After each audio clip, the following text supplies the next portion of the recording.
Initiating moisture.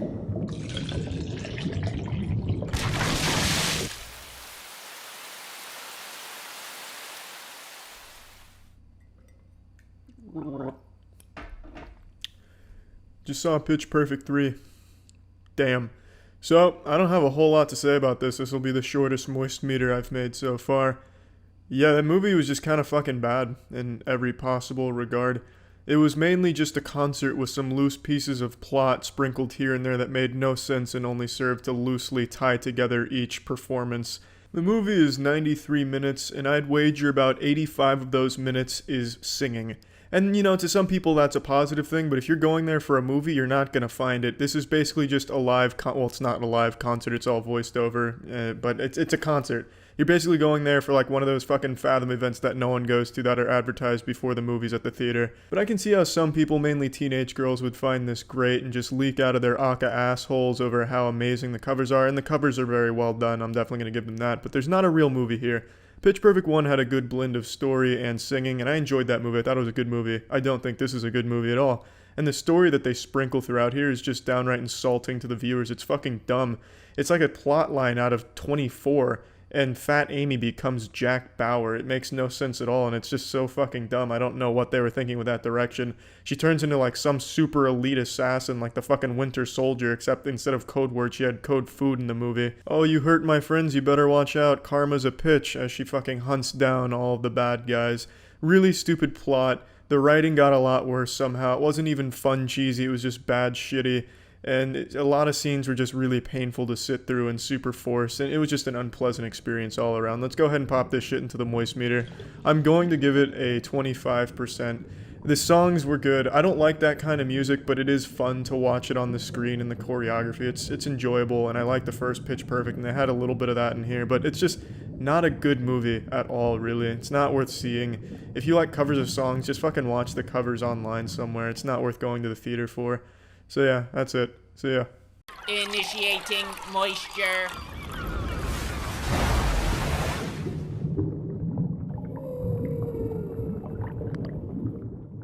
Assassination Nation is without a doubt in my mind the most try-hard movie I've ever watched, and I don't make that claim lightly. Saying try-hard fucking burns my mouth like I just swallowed battery acid, because I hate try-hard as an adjective. I think it's lazy and shitty.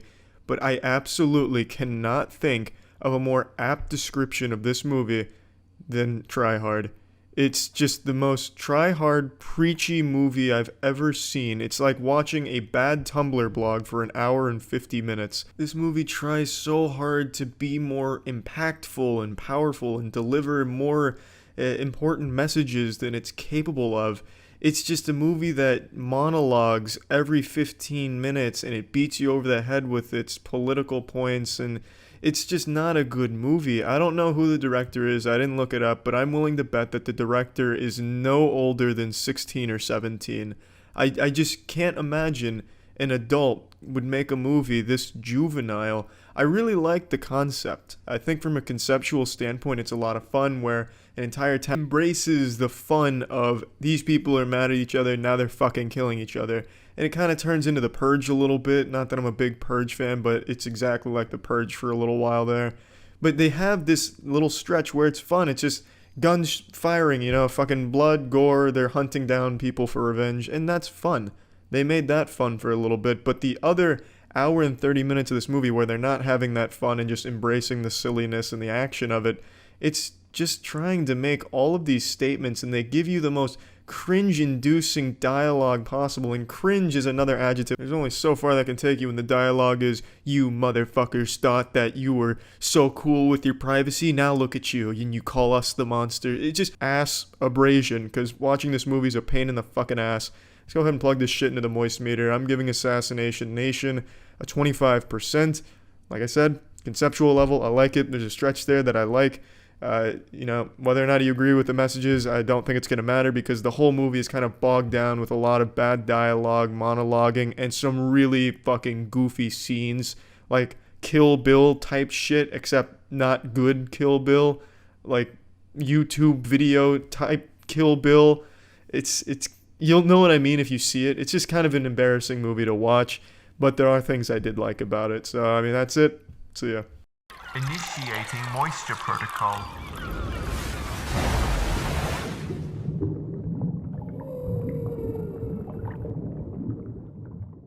It's the Moist Meter, and it's time to analyze the moisture content in Red Sparrow. Red Sparrow stars Jennifer Lawrence playing Jennifer Lawrence in Russia, who's been trained as a top secret, super sexy spy, a master of seduction and manipulation, and her mission is to find a mole in the Russian government. That's the movie in a nutshell. It's extremely boring. I see a lot of people enjoyed it and are raving about it, but I have to wonder if we watched the same movie.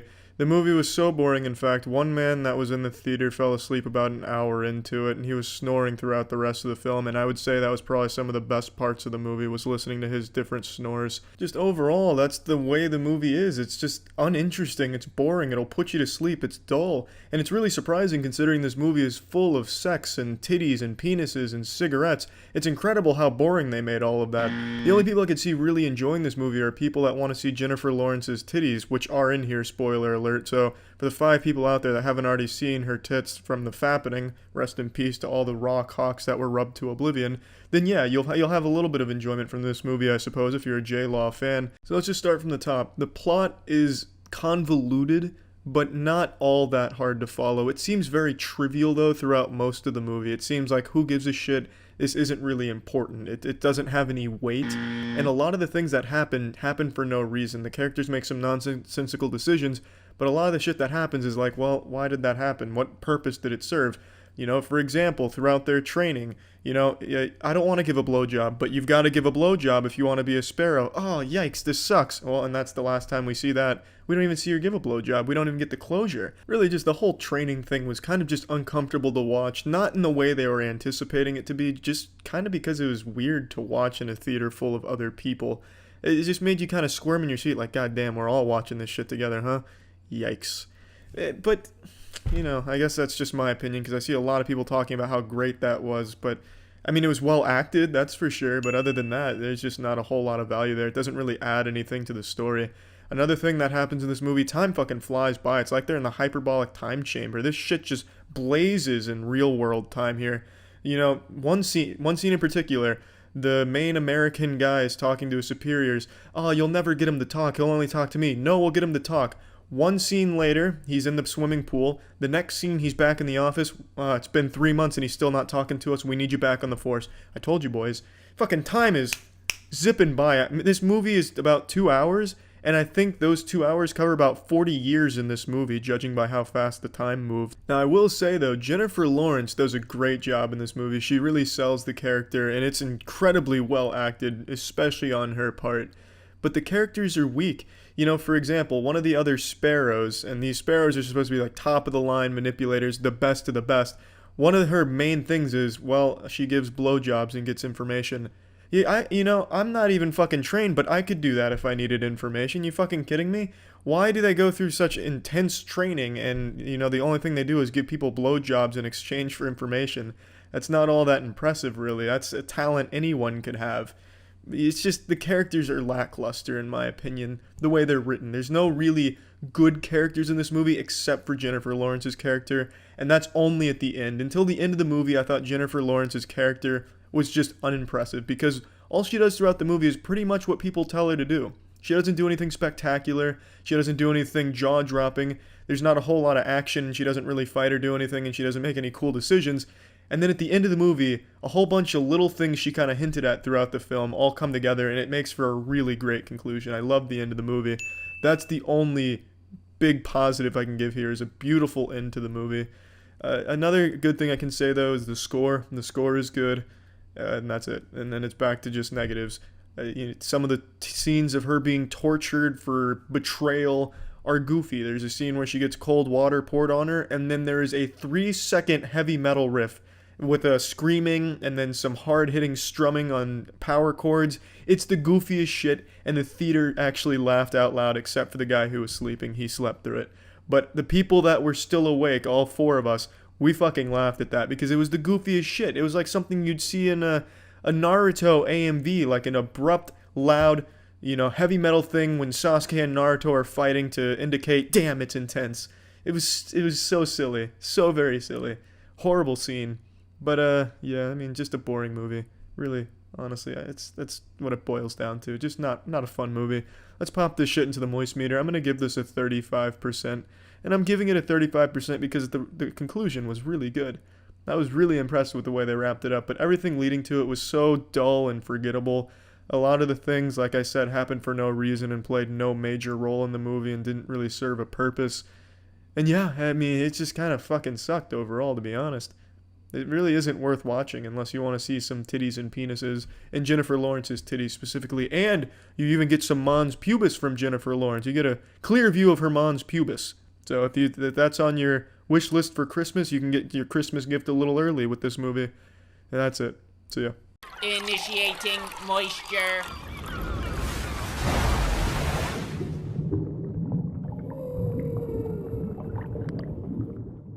I absolutely love Keanu Reeves. I absolutely cannot believe how fucking awful Keanu Reeves' new movie is. It's called Replicas, and it's a stinker and a half. We already have a contender for the worst movie of 2019. This shit is some dog shit, but it's an enjoyable pile of dog shit. Welcome to the Moist Meter. Let's look at this bitch. I'm going to get into spoilers because I don't think there's a single human being out there that just fucking signed off the internet to avoid potential spoilers.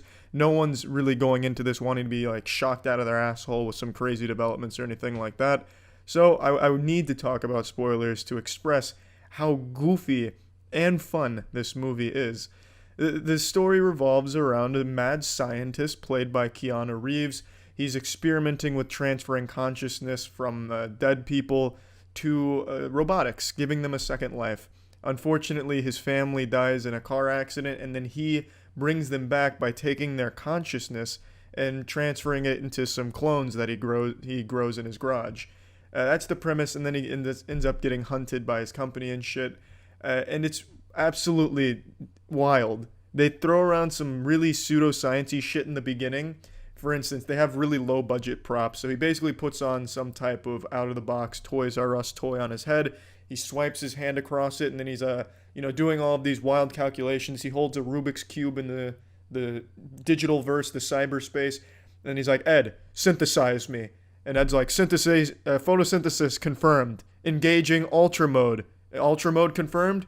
Ultra mode confirmed, Ed. Like, that's the level of dialogue you get between the characters here. They do throw around actual science terms and biological terms and shit, such as neurons. They get that one right sometimes.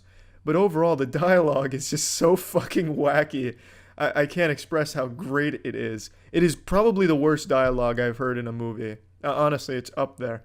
The acting is abominable. Even Keanu doesn't do a good job with his character. Middleditch almost does a decent job with his character, but everyone is bad, especially the wife. The wife is like right out of 2007 YouTube era skit. There is no effort at all from the wife. I'm not sure who plays the wife. I didn't even look it up. But it must be someone from Fiverr. There was nothing. It was not an inspired performance at all. You know, she gets brought back from the dead and her reaction is, I'm going upstairs. When she finds out that she was reanimated because it was supposed to be a secret, and then he tells her, her reaction is, I'm going upstairs. And I may be disappointed about this, but you'll never know because I'm not really giving any emotion to anything in this movie. It's fucking wild. Absolutely fucking wild. And for some reason, every single time she talks, she ends every word with a period. She sounds like a robot throughout the entire movie, even though she wasn't supposed to be. For instance, she'll be like, hello, William. Good morning, William. I shit this morning. It's just such a jarring performance. I don't know what the fuck she was going for there, channeling her inner android from the 1970s style movies. I truly don't understand it. And then also, for some reason, the CGI gets really shitty. I don't even know why they bothered with CGI. They have like this really awful CGI robot at the end of the movie that goes on like this action figure type tirade, like with movements. I'm saying like the character moves like a fucking action figure would, like really stiff and like frame by frame. It's almost as if it was a flip book that they somehow transposed onto the movie. The CGI is awful. I wish that was never even there, but I'm glad it was because that shit made me giggle quite hard. Unfortunately, this movie had a good concept. I like from a conceptual level where his family is replicas. They don't know it, and it's about, bringing his family back and playing God, toying with memories and shit. I like that from a conceptual standpoint, but it's executed so so poorly, so laughably bad. It's amazing. The amount of plot holes you could poke into this bitch is crazy. There's also a lot of plot points that come out of nowhere, like when his company becomes evil. They were evil because they wanted to transfer the mind of an elite pilot into every drone, so they needed his research on transferring consciousness to synthetics to make that a reality. He even gives the example of, imagine a virus that has the mind of the hacker in it. Like, that's inefficient. It seems like you don't understand technology. The best pilot in the world would be worse than one of the worst drones in the world. That's kind of the idea of the technology. Technology can go way above humans. So why would you want to take it back by putting a pilot's mind in there? Then all of a sudden you got your drone thinking about porn and titties and shit while it's flying around. Or the virus. Why would you want the mind of an incel hacker embedded in your virus where it gets distracted with cryptocurrency investments or something and it just stops doing its job? I don't understand why that seemed like a good idea from a plot standpoint, but again, I'm glad it was there because it really is an enjoyably awful movie. And it is an awful movie, make no mistake. And I'm really sad that it is because, like I said, I love Keanu, and I do think from a conceptual standpoint this movie had a good idea. But man, nothing in this movie worked. Not a single goddamn thing. So let's plug this shit into the moist meter. I'm giving Replicas a 10%. And it hurts me to say that because I am such a huge fan of Keanu. If you're watching Keanu, it is nothing personal. I fucking love you, man. I really do. But shit, like at some point in the development of this movie, someone had to be like, wow, guys, what the fuck are we doing? We're Frankenstein and this is our monster. Fuck it, get it out there anyway. Like, this is bad. It's bad. Objectively not good. But yeah, it's probably worth seeing for like a so bad it's good type movie. That's it. See ya. Initiating moisture.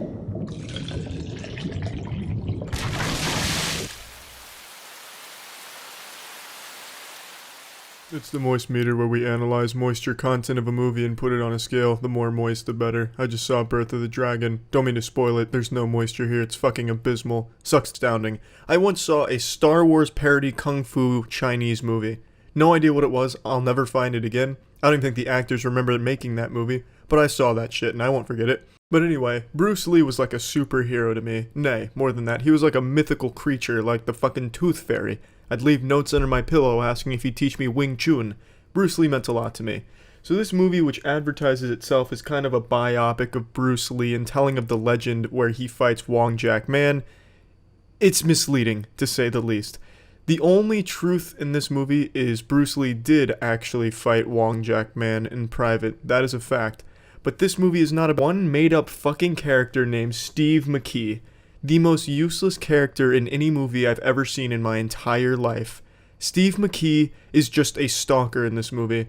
That's his role. He does that and whine constantly and does absolutely nothing else. But for some reason, he is the catalyst for this entire movie, and this entire movie runs through Steve McKee for no fucking reason. I don't know why you would make the movie centered around the legend of Bruce Lee and Wong Jack Man, and for some reason just take, some fucking irrelevant nobody that didn't even exist at the time. Oh, let's just go ahead and let's take the janitor who accidentally cleaned up a toenail clipping from Bruce Lee, and let's make him the star of this show. It's so fucking stupid to me. And Steve McKee's the worst about this movie is the casting choice for Bruce Lee and Wong Jack Man is fantastic. It's just a shame they were given such an absolute fart balloon of a script and cow rectum for fight choreography to work with, because underwhelming. Absolutely horrible. If you're a fan of kung fu movies, you'll hate the action. If you're a fan of movies, you'll hate the action. I just don't get how it could be so unentertaining. It's as if they took the best parts of kung fu movies and fighting in general and replace it with amateurish moves you'd expect 8-year-olds to be performing on the front lawn of their house in their neighborhood. It's so bad. Half of the audience in the theater I went to see this visual vasectomy of a movie were laughing during the action scenes. That's how shitty they were. And the dialogue was so corny, I couldn't help but laugh sometimes. The plot was just so incomprehensibly poorly edited and poorly explained and made no sense. The characters fucking sucked. Every single time there was a fight scene, for some reason they'd constantly just stop the action and just zoom in on each other's eyes. Nothing made sense. It fucking sucked. This movie is an abominable ass blast, trash stack, colon cleansing, dick punching, urethral swab of a movie to sit through. It's just absolutely insulting. Let's go ahead and put this on the moist meter here. I'm giving this a 5%. The only reason I even give it any percentage is because the casting was so fucking perfect for Wong Jack-man and Bruce Lee. But man, that just made it even more disappointing just how bad it was, because you could just imagine what it could have been if it wasn't what it is. So bad. It's horrendous. I can't even find enough words to express how bad this movie was. Holy shit. And what makes this diarrhea popsicle of a movie even worse is I go online to see if I'm the only one that hated it this much, and I find that 82% of Google users like this movie. You got me fucked up, Google users. Please, defend this movie. I'd love to see anyone defend this movie. I mean, I guess if you've never seen a movie in your entire life, then yeah, I guess this might be something worth seeing. But for anyone who's seen a movie, please, explain what there is to like about this. Defend Steve McKee. I swear to God, it's impossible. You could take a brand new human being, an infant, fresh out of the womb, a fresh toddler. They will go on a rant about the uselessness of that character. I feel human beings are hardwired in their DNA to not like Steve McKee's character. It is absolutely atrocious. Just a horrible character. An awful character. This movie fucking sucks. See ya. Initiating moisture.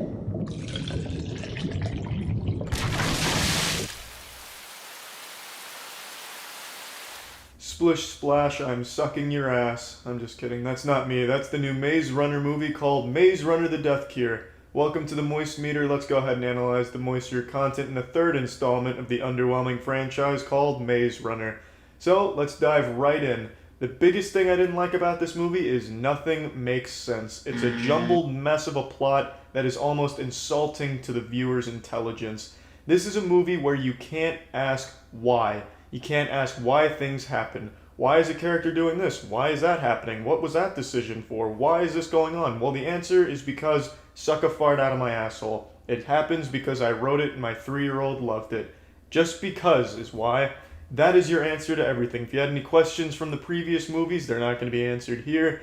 And the decision making makes no sense in this movie. Why things happen the way they do make absolutely no sense at all. And it's incredibly frustrating, really. I love the premise of Maze Runner. I really do think it's a cool premise, except when it turns into some type of gothic zombie flick. But when it's not doing that, I think there's a lot of cool things it offers. This movie visually is pretty damn good, but I can't excuse how nonsensical the plot is. The characters' motives make no sense. Why things happen the way they do make absolutely no sense. It's silly. Downright silly, and it suffers from one of my biggest tropes that I hate in movies. My least favorite movie trope. And it's when a character's in a life or death situation, they have this opportunity to get to safety, but instead of immediately getting to safety, they watch something happening that is threatening their lives. For example, I'm not doing a good job explaining it. So, let's say Harold is our protagonist. He's an 86-year-old man, and he finds himself in a building that's being flooded with radiation as there's flying sharks coming around. His life is very much threatened, but right outside of the window is a helicopter with a rope ladder. Harold is only a few steps away from that rope ladder, but as he's going towards the rope ladder, he hears a massive explosion. All of a sudden, there's a kaiju ravaging behind him. Now his attention is just fixated on the kaiju. Now he's stopped trying to get to safety, and he's watching the kaiju, and he's gonna fucking kill himself because he's too busy watching this unfold instead of getting to safety.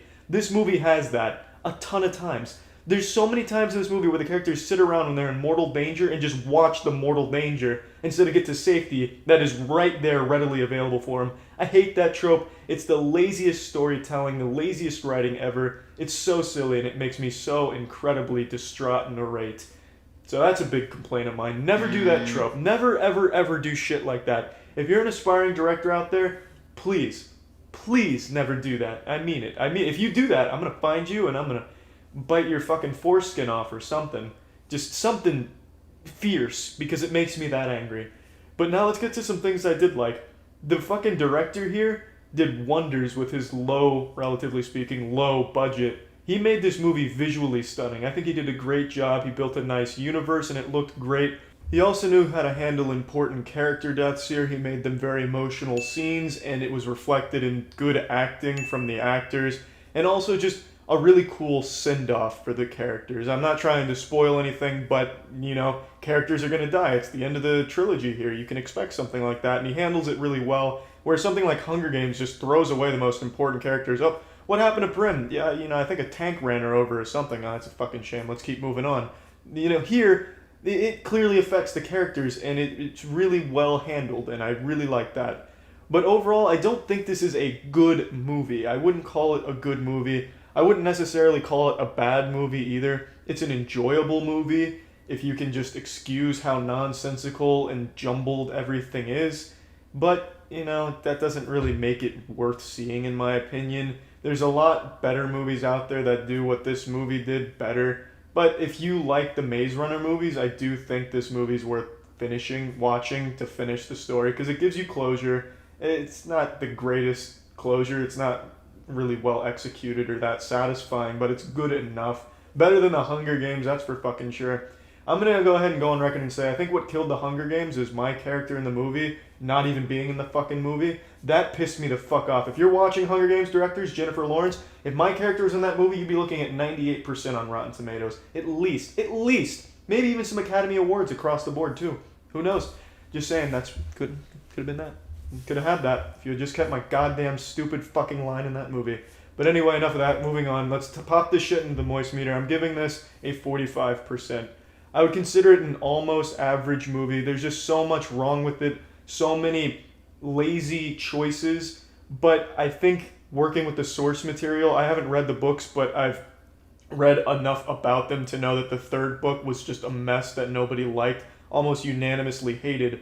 And I think working with that as your source material, they did a good job here. And the universe is nice. The world is great, so that's always a plus.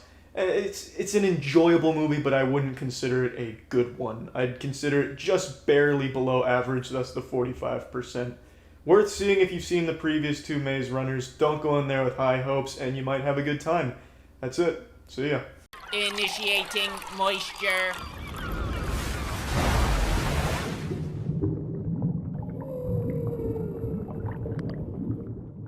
I don't think any of you give a shit about the new Robin Hood movie. And for good reason. It's a very forgettable pile of shit.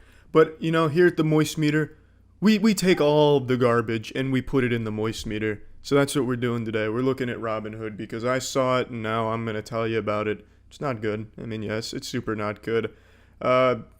It's just really not good. I think the biggest problem with the movie is just how shitty it is at the end of the day. It's not the worst movie I've ever seen. There is some cool shit here. There's some arrows that get shot. Sometimes you can almost make out some of the action that goes on between the shaky cam and the over eager amount of cuts that happen per action scene. So you can sometimes make out action, which is nice. But yeah, I mean, it doesn't do anything to save it from being like super not good. You know what I mean? It's real forgettable, and also just not that great overall. I think the best part about the movie is when you can see what happens during some of the action occasionally by accident. So that's always a nice little occurrence. The story's pretty shit as well, unfortunately. The characters also aren't super great, really. It's a movie that I'm absolutely going to forget I ever saw within a week. But I guess for the 2 hours I watched it, I knew it was at least a movie in front of me and not like a blank screen. So that's got to speak something to the directing. It feels like a TV movie, like a really shitty TV movie, but not like an overly shitty TV movie, like a TV movie you'd see at like 2 a.m. and you're like, well, I'll fall asleep to this. But it's like a big screen movie somehow. It's not very good. I don't have a whole lot to say about it. It's just really not very good for a lot of different reasons. If you like, shaky scenes, a lot of cutting, stilted dialogue, and pretty mediocre characters, that you might find something of value here. If you also like horses, there's some horses in here, so if you're a horse enthusiast, but one of them gets shot, so you might not like that too much, so even disappointed the horse enthusiasts. There's some fire. Sometimes they throw fire at each other. It's just not a very good movie. It's really not. Let's plug this shit into the moist meter. I'm giving Robin Hood a 20%. Why am I giving it a 20%? I like Jamie Foxx. Jamie Foxx seemed to have really committed to his role in this pretty much dumpster fire of a movie. He seemed to really like go for it, and I respect that. He was a cool character. He had like a metal bludgeoning arm because he gets his hand chopped off, so then he puts metal on it to make like this battering ram of a hand. That was kind of cool. But yeah, the movie's not that cool. The setting's kind of cool. I think the setting's kind of nice, but yeah, it's not a super good movie. That's it. See ya. Initiating moisture.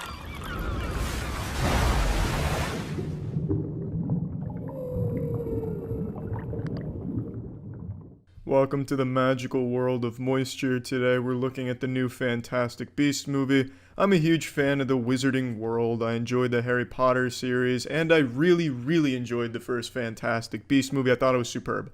I enjoyed everything that it was setting up. I enjoyed the movie start to finish. The new Fantastic Beasts movie is a fucking wet fart right in my face, giving me a goddamn pink eye. It was bad. It was not a good movie. I wouldn't say it was a terrible movie. I didn't hate it, but it is a poorly made, very poorly edited, and just confusing movie from the beginning to the end. Let's start with what I think is the weakest part of this movie, the narrative. The plot of this movie is so confusing and choppy. It seems like the editing was so incredibly rushed. You'll have a scene that ends abruptly, and then the next scene that starts, and the two just don't match. You'll have characters in a tomb in one scene, and then all of a sudden they're outside of the tomb and completely separated, and you have no idea why, because they were just having an argument in that tomb. So what the fuck happened in there? They all just jerk each other off, and they're all good now, and this fucking such a shame, in my opinion. We're gonna plug this shit into the moist meter, giving the new Fantastic Beasts movie a 40%. Like I said, I don't regret seeing it. I did enjoy the visuals. Another thing that I forgot to mention, the action has so many lazily put together cuts and chops, you cannot keep up with it. The very first opening with the escape and the chase is damn near impossible to look at. There's so much flashing lights in your face, you feel like you're at a rave. It cuts in between each line that is spoken, or each scream, or each yell, or each action. You cannot put that shit together. Your mind's going to try its best to make sense of what's happening, and it's not going to work.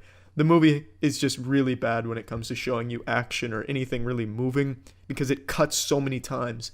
It's stupid. But like I said, don't regret seeing it. It's the worst movie in the Wizarding World. I think it's even worse than Goblet of Fire. But even still, visuals are fun, and I really like the universe, and the characters are good. But I wouldn't consider this a good movie. Let's see ya. Initiating moisture.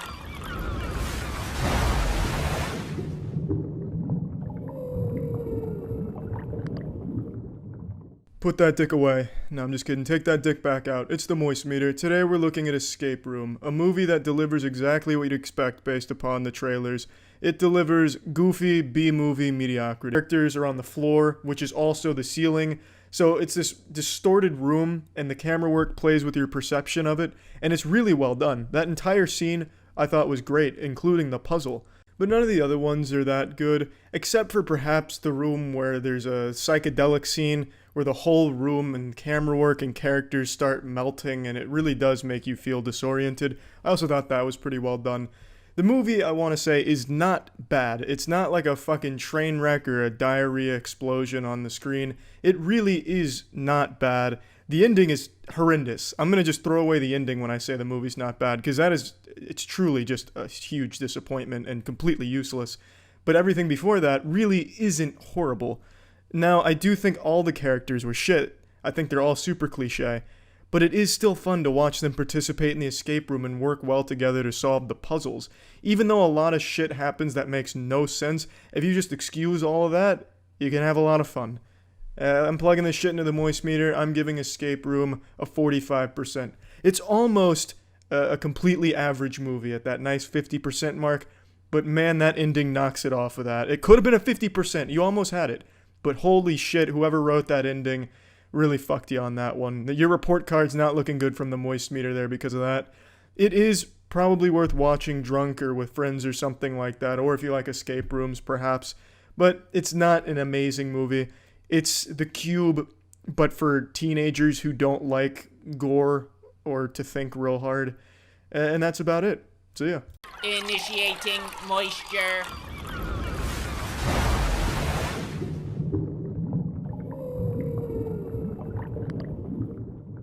Welcome to the Moist Meter. We're looking at Mortal Engines. Yeah, so it's a big fucking letdown. I'll go ahead and let the come out of the condom right away. I'll spoil that. It's a huge disappointment. From a conceptual standpoint, absolutely fucking love it. Predator cities eating one another. They're on wheels, fucking Mad Max style, just eating other cities and other settlements. That's fucking great. Just gnawing him up, he's spitting out the dick. It sounds fucking great and it looks great. Visually, this movie's fantastic, but you only see that one time. You only see some city-on-city cannibalism one time in the very beginning of this movie, and then you don't see it ever again. Then it becomes a pretty boring love story / revenge story with really, really weak character. But fuck, they took a shit on that real quick. But I mean, there are some good things to say about it. The setting's great. I can say that over and over again. I fucking love the universe in here. Because I do think there's just so much potential with that awesome fucking concept of cities eating each other. There's just so many goddamn complaints I could fire at you right now. I could just fart them all at you real quick, but I'm gonna spare you that. I'll give you a couple though. The main villain sucks asshole. The main villain's just really bad. He's just a cartoonishly evil guy with just, there's really no reason for him to be that evil. They don't really explain why he's evil or what his motivations are. He's just evil for the sake of being evil. Maybe power. I guess I could see that a little bit. He's a bad villain. He's a bad, all the characters are fucking bad. The dialogue is so bad. Dialogue's real bad. There's some real shit bad dialogue in this entire movie. There's a Minions reference. They go to a museum and there's Minions there that they fucking shoehorned in there and just threw in your face. I don't know why, but they were in there. So if you like the Minions, you'll see them for a second, I guess. Let's just plug this shit into the moist meter. I'm giving Mortal Engines a 30%. The only reason it's that high is because the visuals are so nice. And admittedly, there's a couple good scenes. But there's not many. Yeah, there's absolutely not many. Not at all. It's just not good. It's a fucking shame. That's it. See ya. Initiating moisture.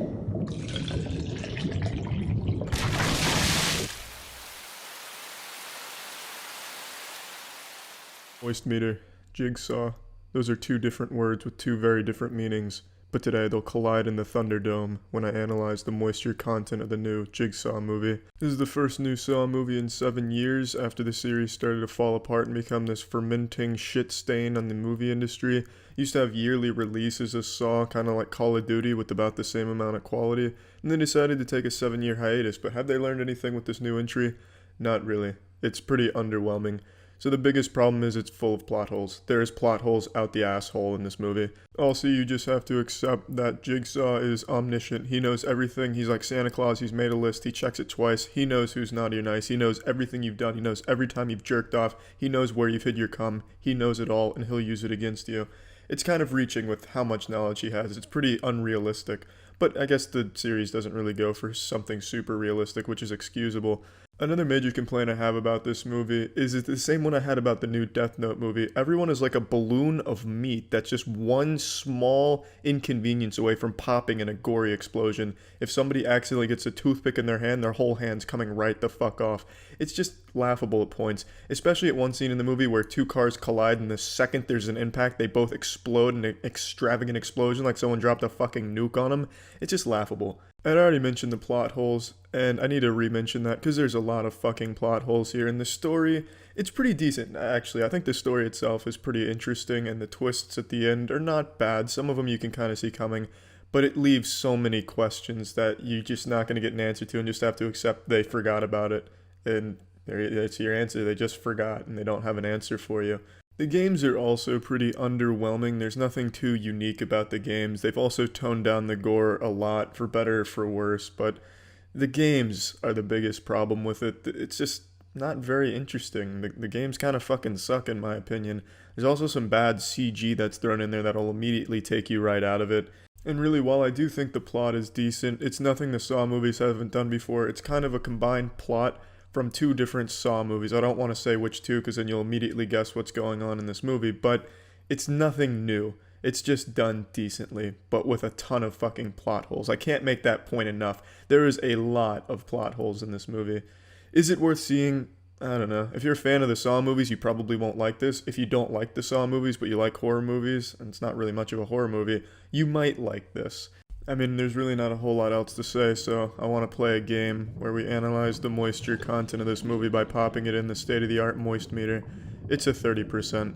It's an alright movie. I think there's some redeeming qualities of it, and it definitely changes a little bit from the Saw series with the tone and the visuals, but nothing too exciting that's going to make you jump onto your seat and put pee-pee in your trousers while applauding the movie for doing something so new and great.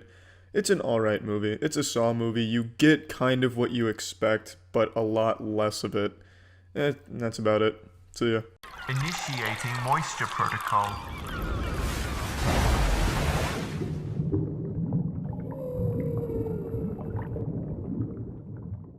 Moist meter, 50 Shades of Grey.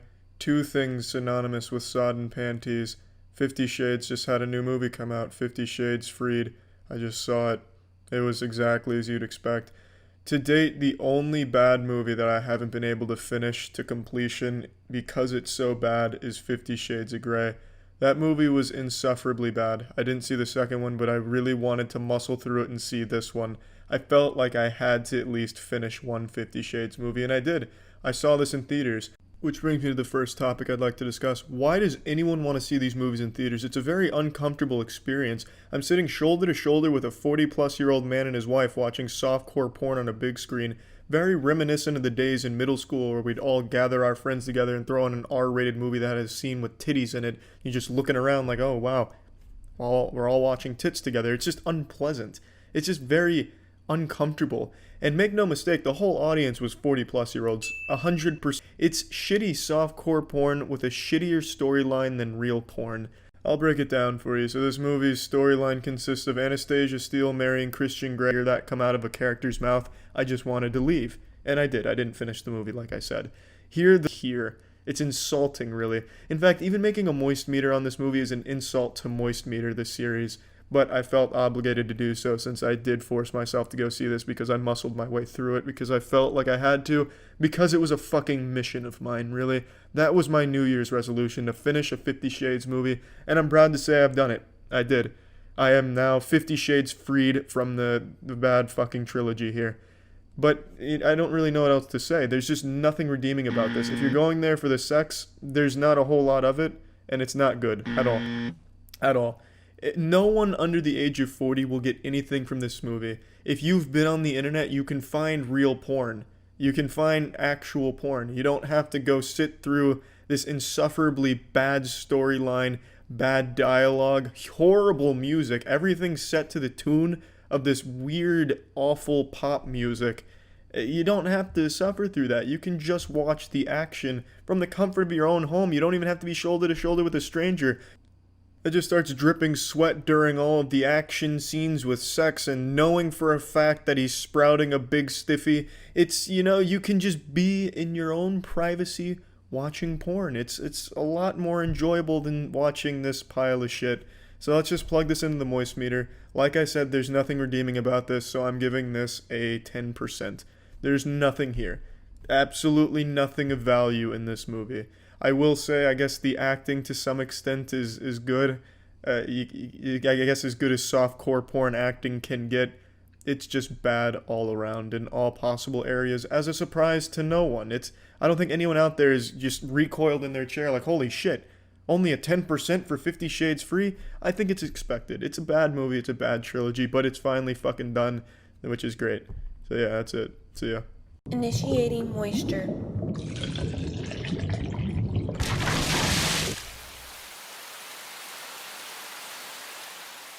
Moist meter, it's what you're watching. Transformers The Last Night, what you shouldn't watch. How is The Last Night? Pretty much the same as those. I will concede that Anthony Hopkins fucking kills it. I really liked his role, and I also liked his sidekick Cogman. I thought those were the only two redeeming features of this movie, but I'm also just a big Anthony Hopkins fan. But despite his good performance, Megatron's on screen for about 10 minutes before he just gets fucking obliterated. He's just a laughably bad villain. He's like the box ghost from Danny Phantom of the Transformers universe. He just serves to just get fucking beat every single time and do nothing.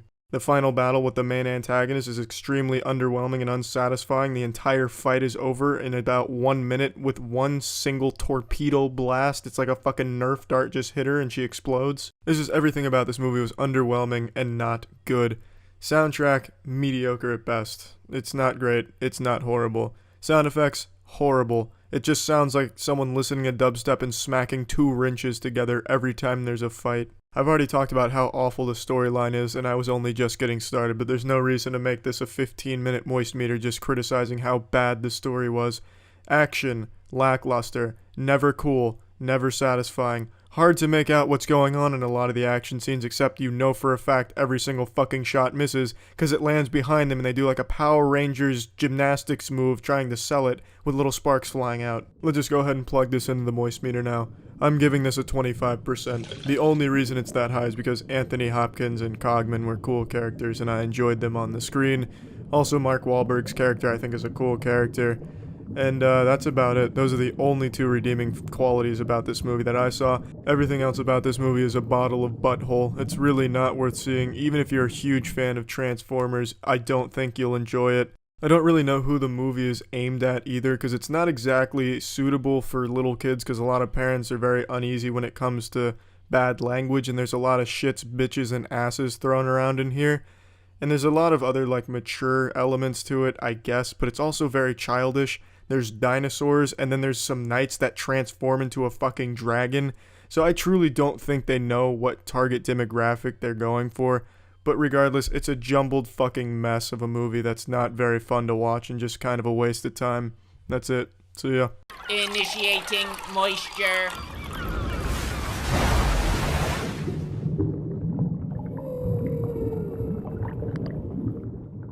There's no reason to pour sugar on this coat. Most of you don't like Disney live-action remakes. I also think it's a bit ridiculous to keep remaking beloved properties in a live-action format. Seems highly unnecessary, but that being said, I have enjoyed all of the Disney live-action remakes up until Lion King. And The Lion King isn't a live-action remake because it's still just animation, just a realistic animation instead of 2D. So I think it's really misleading that it's even being branded as a live-action remake.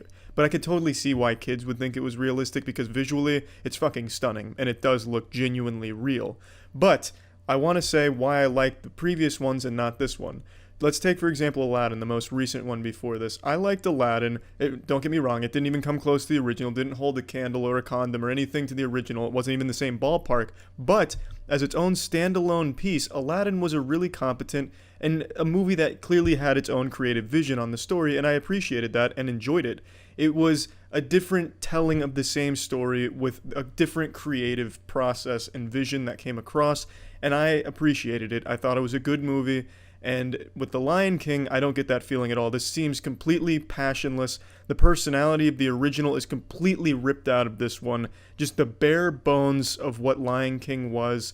It's just a shot-for-shot remake of the original Lion King. There's no new scenes, maybe one or two, and then a couple scenes that were outright removed or shortened. But overall, it is shot-for-shot exactly the same movie, except animated realistically, which to me just screams cash grab because this movie doesn't even try to do anything different. It uses almost the identical script as well, except maybe a prototype version of the original, a much worse rough draft version, because it's not as good there either. In fact, every department in this movie is a downgrade from the original, except for if you want to argue the visuals being more beautiful, and the visuals, don't get me wrong, are unbelievably stunning, just absolutely spectacular. Photorealistic is an understatement for what you get in the movie. I could absolutely see kids going into this and thinking they just watched real animals on the screen. It is that good. And it really is beautiful. I can't deny that at all. That's my favorite part of the movie, the best part of the movie. But the main problem with the movie is they were so married to this idea of being realistic, they didn't realize what that would rob the film of. Lion King works as a cartoon because in the cartoon, they're very expressive in their facial animations. You get to see what they're going through just by how they react. They get tears, they get all types of different shit going on with them, and you can see the personality of the character. Because this is supposed to be realistic, lions don't cry. Lions don't, dance around, break dance, throw up Fortnite default dances or anything crazy like that. They're pretty stale. They're pretty blank-faced, blank expression. They nuzzle and stuff, and that's about the extent that they can convey emotion with here.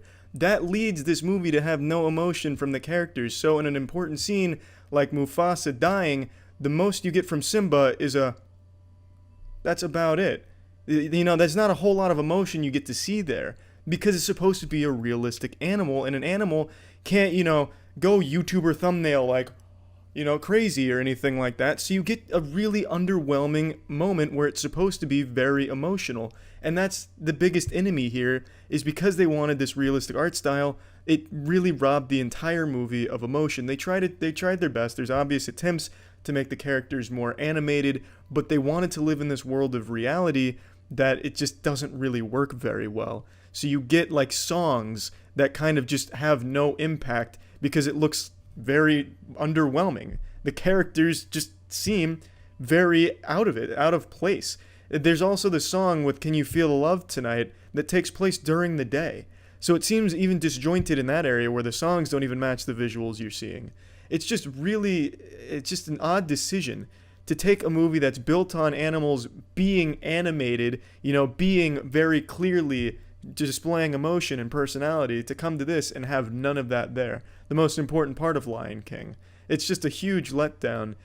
And the reason why some of I like Aladdin is because Aladdin can work in live action, not nearly as well, but it's at least believable because it uses human characters in the animation, so you can have some human actors get kind of close to what they display in the cartoon. They can't quite get there, but they try and they can get close, so it's not nearly as jarring. You get the same kind of emotions to a lesser degree from the live action as you did from the cartoon. Here, it's not even close, and it's not even comparable. It's just it's an odd decision. I just don't see why this movie was made in the first place.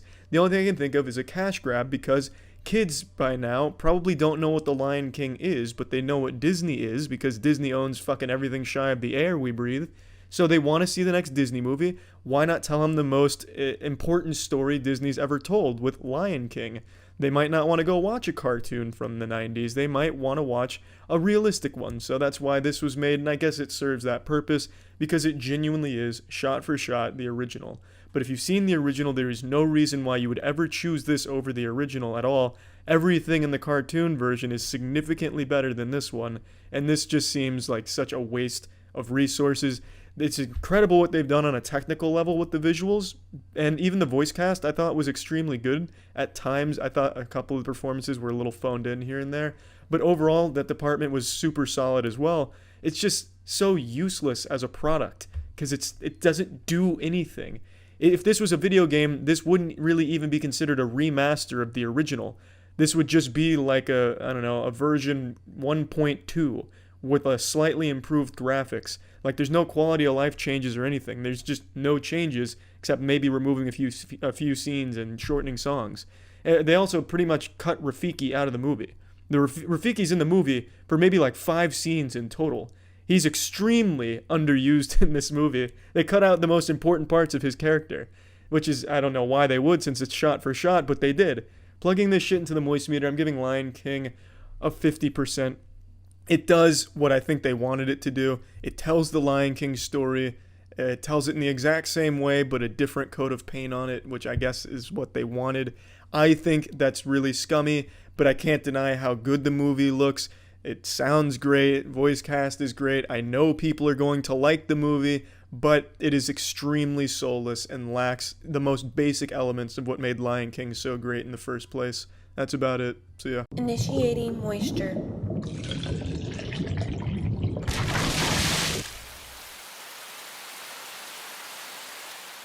Welcome to the Moist Meter. Today I'll be analyzing the moisture content found within the movie, The Snowman.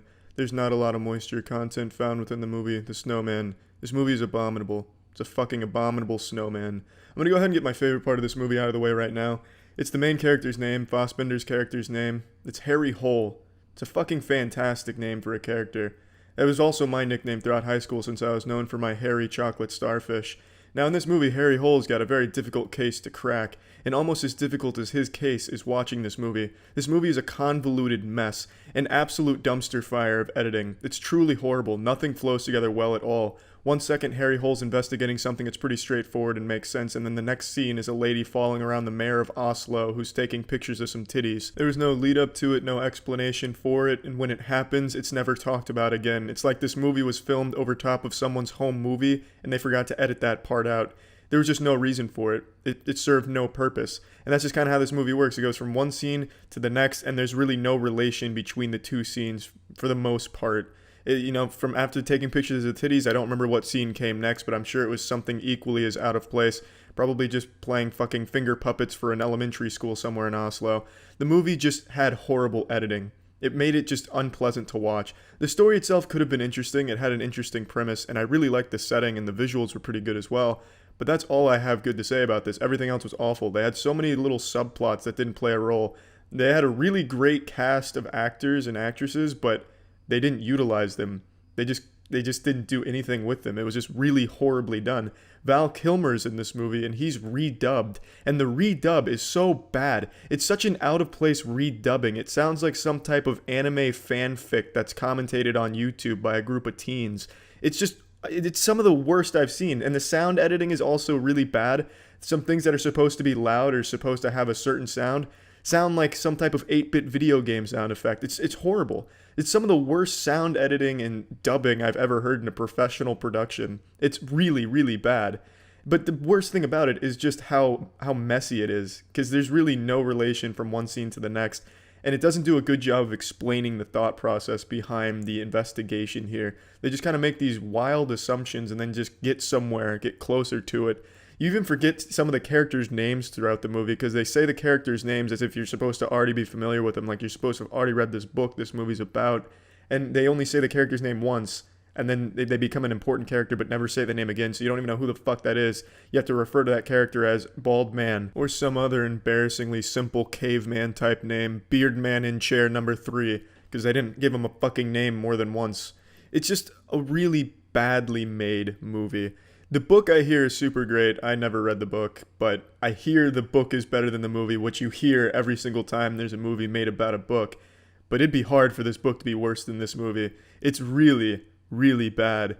I mean, there's really not a whole lot more to say about this. The only good things is the name Harry Hole, and that's just more of a joke good thing than anything. But the setting is nice. I think the setting of Oslo is really nice, and the visuals are pretty well done. But everything else is just super fucking bad. Horrible sound. Horrible put together story and it had like a decent premise, but it was just so badly put together. You know, fuck it, let's just go right into the moist meter.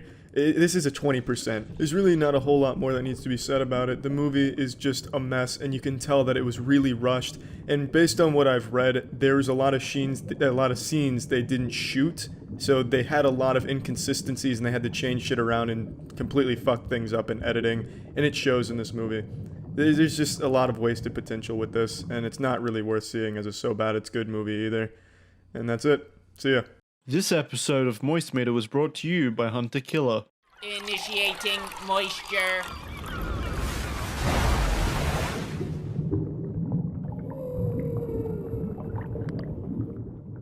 You've no doubt already read how bad Hellboy is. I'm here to tell you, it's pretty shitty. But goddamn it, I can't recommend it enough. It's unapologetically edgy, gory, and goofy. The movie genuinely sounds and looks like it was written by a bunch of 14-year-olds jerking off in like the basement of their parents' house, drinking alcohol they're not supposed to have, but they stole it from their dad from under the bed in his secret stash. They just started like writing what they thought would be edgy, and then they made it into this movie. And there was a certain charm to this movie. There's nothing good about the writing. The writing sucks some of the fattest asshole I've seen in quite a while. The one-liners are the worst I think I have ever heard in any big budget movie. Fucking Power Rangers had better one-liners. And speaking of Power Rangers, the CGI in this movie gets really shitty at points. Like the main pig demon looks like straight fucking ass cheeks. An actual Power Rangers villain costume it seems like they got for him. But all that being said, I really enjoyed this goddamn movie. I would recommend it. The movie is so stupidly edgy that it takes on a life of its own as like almost self-aware, but it's clearly not self-aware type of edgy movie. The humor never works. It's not even so bad it's good in the humor department, but the edginess does. And it is so goddamn gory for no reason half the time that I loved it. There's people's skin getting ripped off their face, getting ripped in half, eyes getting eaten by ravens, fucking nuts getting busted, nuts getting slammed together, dicks getting ripped in half, dicks getting peeled like a banana peel, dicks getting degloved. There's a lot of fucking gore in this movie for no reason half the time, and it's great. It's super great. I don't know why it's there, but it's entertaining when it is, if you ask me. I would never consider this a good movie. I would certainly not consider this a good movie in any department, especially editing. Shit just kind of happens out of nowhere for no reason all the time. The characters suck. They're not developed well. You don't like a single character in this movie. But god damn it, when the action unfolds and you got arms and limbs flying all over the place, cum and blood, tears, all of it all over the screen, it's really enjoyable. I don't know why people are shitting on that aspect. I thought that was really good. They're like, oh, yeah, the gore made it boring. Bullshit, the gore made it boring, you pussy micro dick. The gore made it tolerable, made it really, really comedic sometimes. This shit was entertaining when it was happening in that area, but it's not good. I'd say it's a so bad it's good movie, but it's really not bad in the visuals department at all. Yeah, there's definitely some bad CGI and some questionable decisions throughout, but it has a really nice aesthetic to it and a nice tone to its visuals that I think complement it really well. There's some slow-mo scenes that just, the slow-mo just seems weird. There's something wrong with the slow-mo, like the slow-mo fucking broke during rendering, but they didn't fix it. So there's definitely some glaring issues, but visually it's nice to look at. There's some demons that come out that are really genuinely cool looking shit. And most of the action scenes are cool, even if at times hard to decipher what exactly is happening. I think the movie has a certain charm to it that I think fans of Hellboy can appreciate at least. If you like the original two Hellboys, which I do, you can still appreciate this one even though it's totally different. I think it's very, very different in all possible ways to Del Toro's Hellboy vision, but I don't think that's a bad thing. I really don't. I think it's really fucking adorably odd what they've made here that I appreciate it. Plugging this shit into the moist meter, I'm giving Hellboy a 30%. Like I said, it's not a good movie, but it is a movie I'd recommend. I was thoroughly entertained. Except anytime Hellboy tried a one-liner or anyone tried to make a joke. That's when I'd roll my eyes and want to, get the fuck out of the theater because it was really, really bad. If they're going to do a sequel like they hint at in this movie, they need to just fire the team that came up with the comedy because it was awful. And also fire the editors. And fire the person who wrote the story as well. And then maybe you'd have something going for you. That's it. See ya. Hey there, folks. Jackson, Chief Investigator of Water-Related Murders here. Have you ever wanted to solve a murder? Right now, there's a new service hot on the streets that lets you accomplish that very thing. Hunter Killer is a fantastic murder mystery subscription box that is delivered to your door each month, weaving an interesting storyline on a monthly basis that constantly evolves along with your investigation. This thing is perfect for all kinds of nights. Game nights, date nights, or even the lonely nights that us grizzled detectives are used to. I've personally thoroughly enjoyed the fun that comes with Hunter Killer, and would wholeheartedly recommend it if you're into true crime or even if you just like a good puzzle. The immersion of the game is really impressive. It's almost like an escape room in a box. You'll have to track suspects' movements, listen to audio recordings, link documents together, solve codes and ciphers, and even let the deep obsession with the case tear at your relationships, ending your long-lasting marriage. And just like any good detective, you can even keep all of the evidence from the crime as a makeshift collectible.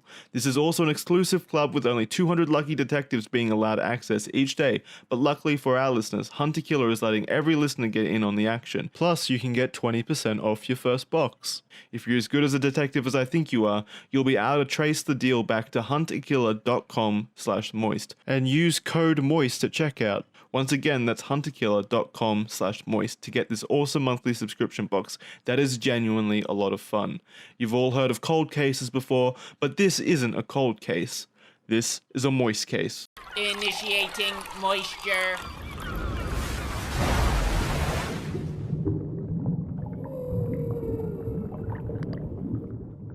Welcome to the Moist Meter. Today we're taking a look at the movie The Meg. This movie unfolds in the second wettest place on Earth, the ocean. The first wettest place being my panties when I think about how great of a game City of Heroes used to be. This movie was exactly as you'd expect. Surprisingly, average. I was expecting it to be well below average, but it's pretty fucking average, which is what you expect from a movie like this, and that's a compliment. The Meg is just a fun, mindless movie. It's a very simple premise. You thought the Marianas Trench was as deep as they say it is? You were fucking wrong. You were deceived by the government. Put on your tinfoil hats, because what you actually fell victim to was a lie, a magic trick. There was actually a secret lair underneath the Marianas Trench, and Jason Statham and the team, well, I guess he wasn't part of the team during this portion, but a team of scientists explore the underrealm, the undergarments, the underwear of the Marianas Trench, and they discover megalodons. And as they're leaving, the megalodons come with them, and then they're in the open waters wreaking havoc, and Jason Statham and the team's gotta stop them. It almost gives me a vibe of Jaws because that's clearly what I was going for, but it's no Jaws, but it's alright. There's really not a whole lot to discuss here. The acting across the board is bad. The dialogue is bad, but it's so cheesily bad that it's excusable and fun, and it just kind of adds to the charm that this movie has. And there's a lot of cool scenes in here that are shot in fun ways with the Megalodon. It's just an enjoyable ride. I just don't have too much overall to pick apart or really compliment here because it's exactly as you'd expect. It's just, hey, here's some shit going on with a big ass shark that's tearing up shit. Let's fuck it up. I will say some things that I really liked about this movie is the way they fight the Megalodon, because they fight as if like a 9-year-old came up with their plans. You know, they have all this high-tech shit. Oh, they said a $1.3 billion facility and equipment. And for some reason, the best they can do against the Megalodon is small fishing boats and melee weapons, and also dart guns. It's like it's a tribe that's hunting them, like an ancient Aztecian tribe that's hunting the Meg, not like elite scientists. You know, so I'm going to go ahead and point out a plot hole, and I hope I don't spoil anything, but at one point, they have a prod with some poison in it that's to kill the Megalodon, and the only way they can do it is get in a shark cage and stab it with it, as if in some type of gladiatorial combat. But they proved multiple times that the shark takes the bait, chum. That's how they get the shark where they would need it to be. They chum the waters, and the Megalodon comes. Why not just poison the chum? You get the same effect. To extend upon that further, they blow up another shark with some explosives. Well, they made that very hard by using depth charges and shit, but why not just put the explosives on the chum?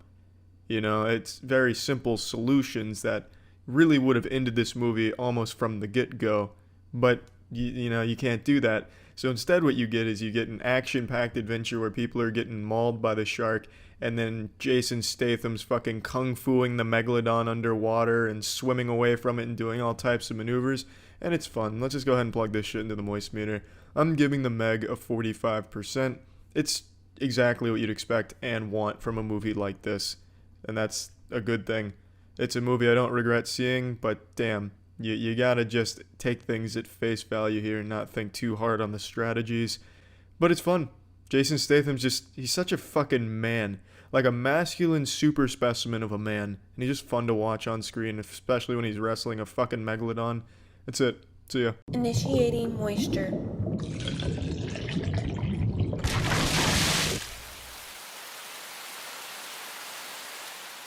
I can't even give a proper intro to this moist meter. I have just so much on my mind about the new Mother movie that I want to get it out there as soon as possible. So Mother's the new movie with Jennifer Lawrence and Javier Bardem or Bodman, fucking Dennis Rodman, Javier. Can't remember his last name, I'm blanking on it, but you know who I'm talking about, Javier. Everyone knows Javier, he's a big actor. And this is the movie that you've seen previews for that markets itself as a horror movie. It's not a horror movie. It doesn't try to be, it's not even close. This is a very pretentious, artsy, avant-garde type of movie. Now, when we saw this movie, wow, that was one hell of a crash. So yeah, I don't have a camera or anything, I just tape my phone against this wall. Sometimes it falls. That was just more of a sign that even the universe doesn't even want me talking about this movie because it's really not even worth the breath. It has a very clever concept, very poor execution. When my girlfriend and I saw this movie, we were counting the minutes till it was over. It made no sense. This whole movie is just an hour of pure, uninteresting boredom. The last 30 to 40 minutes is just a cacophony of screams, yelling, and gunfire.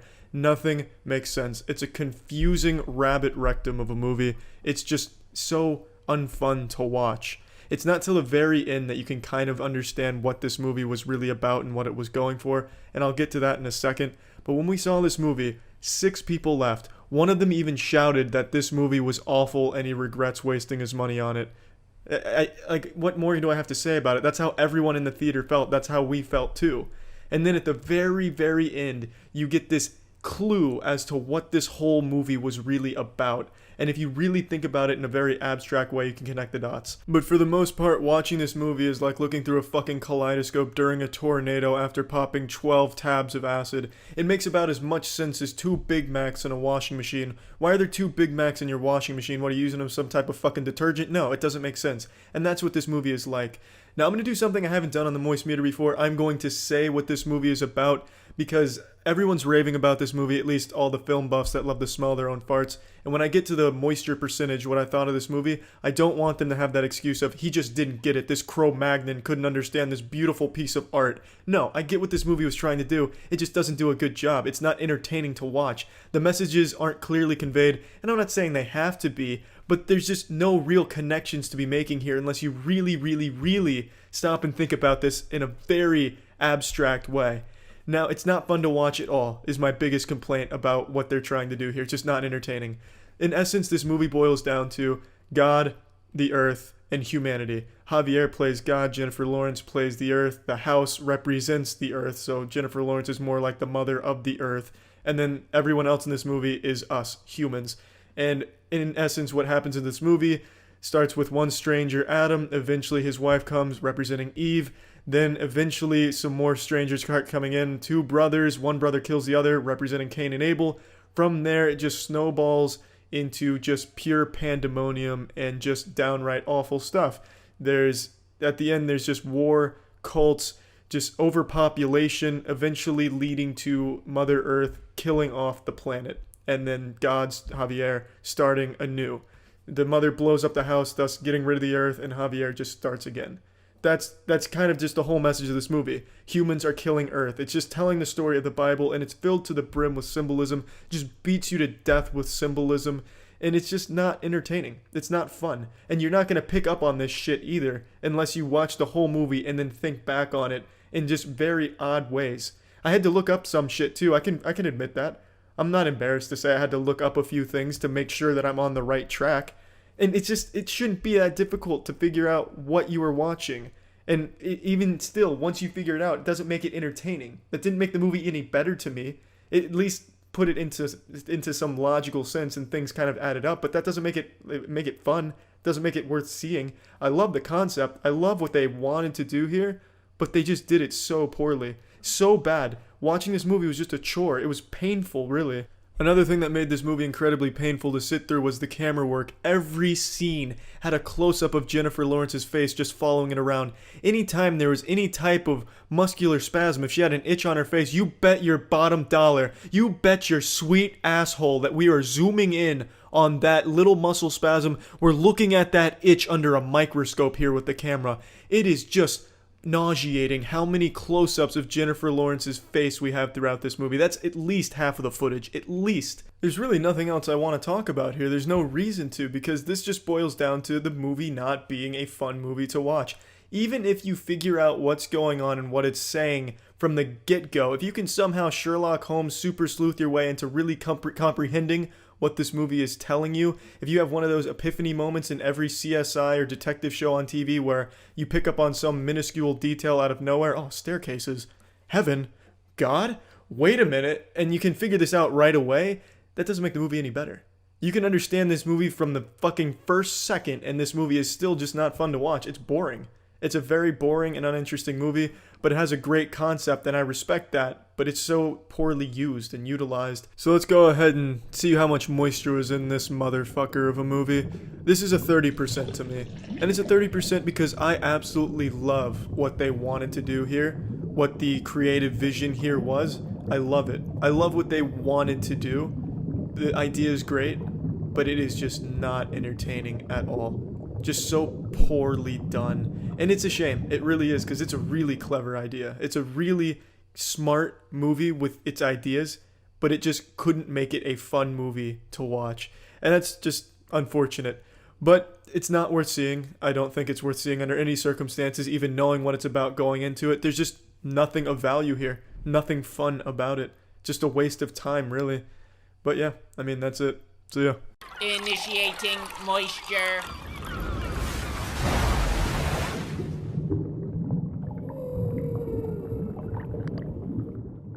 What the fuck is up, wet enthusiast? Welcome to the Moist Meter, and I am beyond excited to talk about the new Predator movie. This is the best bad movie I've seen in theaters in a very long time. No matter how you look at this movie, it's super shit. From its story to its characters to just about every component of this movie, it's all fucking bad. But it is very enjoyably bad. This is probably the most fun I've had in a movie theater in a long time. The audience was laughing at the movie, and even at times laughing with the movie. From the very first scene, it looks like you're watching like a puppet show. For some reason, the whole movie looks bad. Like, nothing in this movie looks good. It all looks very low budget and very low effort. And that adds to the charm of this movie so fucking much. From the first scene, you know you're in for a catastrophic disaster of a film. But what you don't know from the first scene is how fun that ride is going to be. And let me just go ahead and say, this movie doesn't work at all as an action movie. It's a super shit action movie. But it works really well as a comedy slash kind of gory action movie. They use let's just go ahead and explain this. There's some characters in here that are comic relief characters, and there's some actual good comedy writing. All of the action is bad. In every department there, it's a complete failure. But in the comedy side of things, they do get a few things right. And they even use some of the action for comedy, and they use it well. Like the physical comedy here, like a man's face getting blown off, it's done in comedic ways sometimes. And then sometimes unintentionally comedic, where the Predator will throw a guy pretty lightly against a wall, and then all of a sudden his fucking arms and legs shoot off and there's blood everywhere. It's like a fucking Mr. Potato Head exploding. I don't know why everyone's so fragile in the universe here. But it seems it points it's self-aware and it doesn't take itself seriously. And then other times it does seem like it's taking itself way too seriously. But it doesn't matter because neither one of it detracts. The dichotomy doesn't really matter because the movie is still so goddamn bad fun to watch. Holy shit. Now, let me go ahead and give you the story. So the Predator comes to Earth. He's getting hunted by a super predator. It's revealed that the Predator came to Earth because it's trying to help us. I'm not trying to give spoilers, but it's really important because I really want to tell you about this storyline here. So the Predator, he gets hunted by the super predator. It's revealed he's trying to help humans. And what the predators want, the bad predators, what they want is they want to hybridize. They want to capture strong humans to put into their DNA and make themselves stronger. They want to evolve. They want to upgrade. Now, the main character's son is autistic. And that's not a laughing matter or anything. However, what they do with the kid is just ridiculous. The predators want to capture the kid so that way they could absorb his autism. The predator's main goal is to capture autism and bring it to their species. That's the whole driving factor to the predator species. It'd be like if Perfect Cell in Dragon Ball Z needed to reach the perfect level by absorbing a geriatric patient's dementia. I don't understand what the thought process was when they wrote this. A kid having autism, that's not anything laughable. But when you make the plot point, we are going to take your autism and infect our species with it to evolve, that's just ridiculous. You can't help but laugh about that. That's so fucking insane. And that is the actual plot line to this movie. Now, you're probably not going to go to the Predator movie to really care about the plot, so that's not important. You're going to go there for some action, blood, guts, and tits. There's no titties here, but there are some blood and guts, and there's a little bit of action. All of it's done very poorly, like I said. But sometimes they use that action in a comedic way. For example, one of the main antagonists ends up blowing his head off by accident, and it's good comedic timing. It's well executed. There's a scene where Key and his counterpart in the movie, they both get badly injured and they look at each other and they have this very masculine stare like, yeah. They shake heads, then they each point a gun at each other and shoot each other at the same time. It's the fucking action, the comedy here is played into the action at points, it seems. I don't know if it's intentional or not, but fuck me, it was so goddamn entertaining. It was really, really fun to watch this movie. It's so bad. It's a really bad movie. I need to stress that. But I can't recommend this movie enough. I don't think you're going to find another movie in theaters right now that you're going to have more fun in. This is just so fucking shitty bad.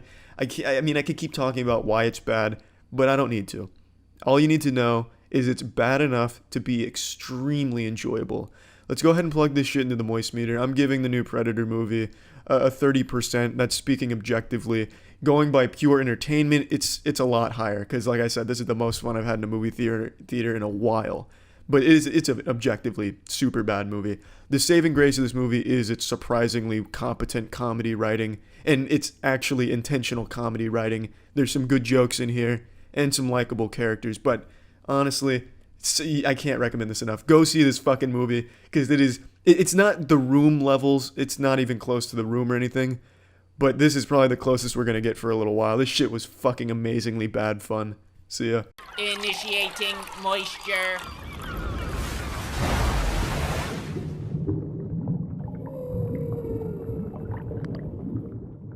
Welcome to the Moist Meter. Today we're looking at Dark Phoenix, the newest X-Men movie following the massive stinker that was X-Men Apocalypse. This movie's not a whole lot better. Is it a great movie? No. Is it worth 20% on Rotten Tomatoes? No, it's not an abominable, terrible piece of shit or anything like that. It's just this underwhelming, forgettable movie. It's just not a whole lot of great things going for it, but it's not the worst X-Men movie either. It's a movie that you'll go there, you won't be overly entertained where you're shoving popcorn in your face on the edge of your seat ready to ejaculate, nor will you be falling asleep with your eyes open watching it. You'll walk out of the theater and then kind of just forget all about it. It's tough because they wanted to follow the Dark Phoenix story, which is a hard source material to adapt. It'd be a lot and it was never going to get close, and it doesn't get close. The whole movie feels extremely uninspired and everyone going through the motions like, hey guys, we gotta shoot something. Can you come on to set? We'll just make it up as we go. Who gives a fuck? The script is awful. The dialogue's the most cliche, generic shit ever. Charles is showing you your past. I will show you your future. And then they even use the most overused fucking line in all of movies. Your emotions make you weak. No, they make me strong. Verbatim, that's one of the biggest lines in the movie. It's just awful. It's really fucking bad, very phoned in. Hans Zimmer does the score for this movie, and even the score is lazy and uninspired. I didn't care for it at all. That's Hans fucking Zimmer. That's like the Jesus Christ of music. He must not have cared either. No one really seemed to, save for a couple of good scenes with good performances from Sophie Turner and Michael Fassbender. They did seem to put some passion into some of their scenes, other scenes not so much, but it's hard with a script like what they were given, that piece of dog shit. But there is some good scenes in the movie. I think they do a good job of displaying the X-Men's powers in a fun way occasionally. Nightcrawler shines like a motherfucker in this movie. And the final fight on the train, I think, is the best in all of the modern X-Men movies. The whole entire fucking train fight was nice. Every X-Men had their own time in the spotlight. So I enjoyed that. But overall, the movie's just uninteresting and boring, with almost no character development. The characters start one way, and then they all finish the exact same way, except Jean's a little more powerful. It's just not good. And the villains in this movie are probably the worst in any superhero movie I have ever seen. They don't even give the main villain a name that I remember. I'm almost positive they didn't give her a name unless her name was like a series of grunts, because there is just absolutely nothing going on with the villains. They have no drive, personality, dimensions to them. Honestly, every villain in this movie could have been played by a mannequin, and you would get the same emotional response and the same attachment or investment in the characters, or care about them the same amount. I cared more about watching a scene that had a piece of gum on the concrete than I did about the villains. There was more character in that gum. The main villain is a very talented actress, played by a talented actress. I'm not calling her a villain, although her performance here was criminally shit. It's played by a talented actress whose entire range that she had to go through here was... That's all she had to do. I can fucking do that. Let me play the main villain. You don't even have to pay me very much. I'll do it for the fucking love of the sport, just to get on the big screen. It was just an underwhelming, horrible attempt at villains. And their motivation is the most cliche shit in the world as well. They want to come to Earth and take it over. Spoiler alert, sorry, I didn't want to ruin it for you guys, but it's that bad. It's genuinely that bad. It's like a storyline I would come up with playing with my action figures on the side of the bathtub as a kid. It's just very lazy. Very, very lazy, uninspired, boring, and that leads the audience to feel the same way. So plugging this shit into the Moist Meter, I'm giving the new X-Men movie Dark Phoenix a 30%, and I'm giving it a 30 because that fight scene at the end really is very nice. Visually, they do a great job with the X-Men's power. I have to fucking defend a low score because I think most people are thinking it's probably deserving lower or maybe higher, I don't know. But the thing is, there are good moments. There are moments where I can see someone wanted to try, whether it be the actors in some good scenes. There's even some good scenes between the Beast and Charles Xavier. There's a lot going on sometimes, and then other times it's just bad high school theater performances where nobody really cares, including the writers and production team. Not great, not the worst X-Men movie. There was potential, there was at points an attempt with good scenes. Probably not worth seeing though. That's it. See ya. Initiating moisture.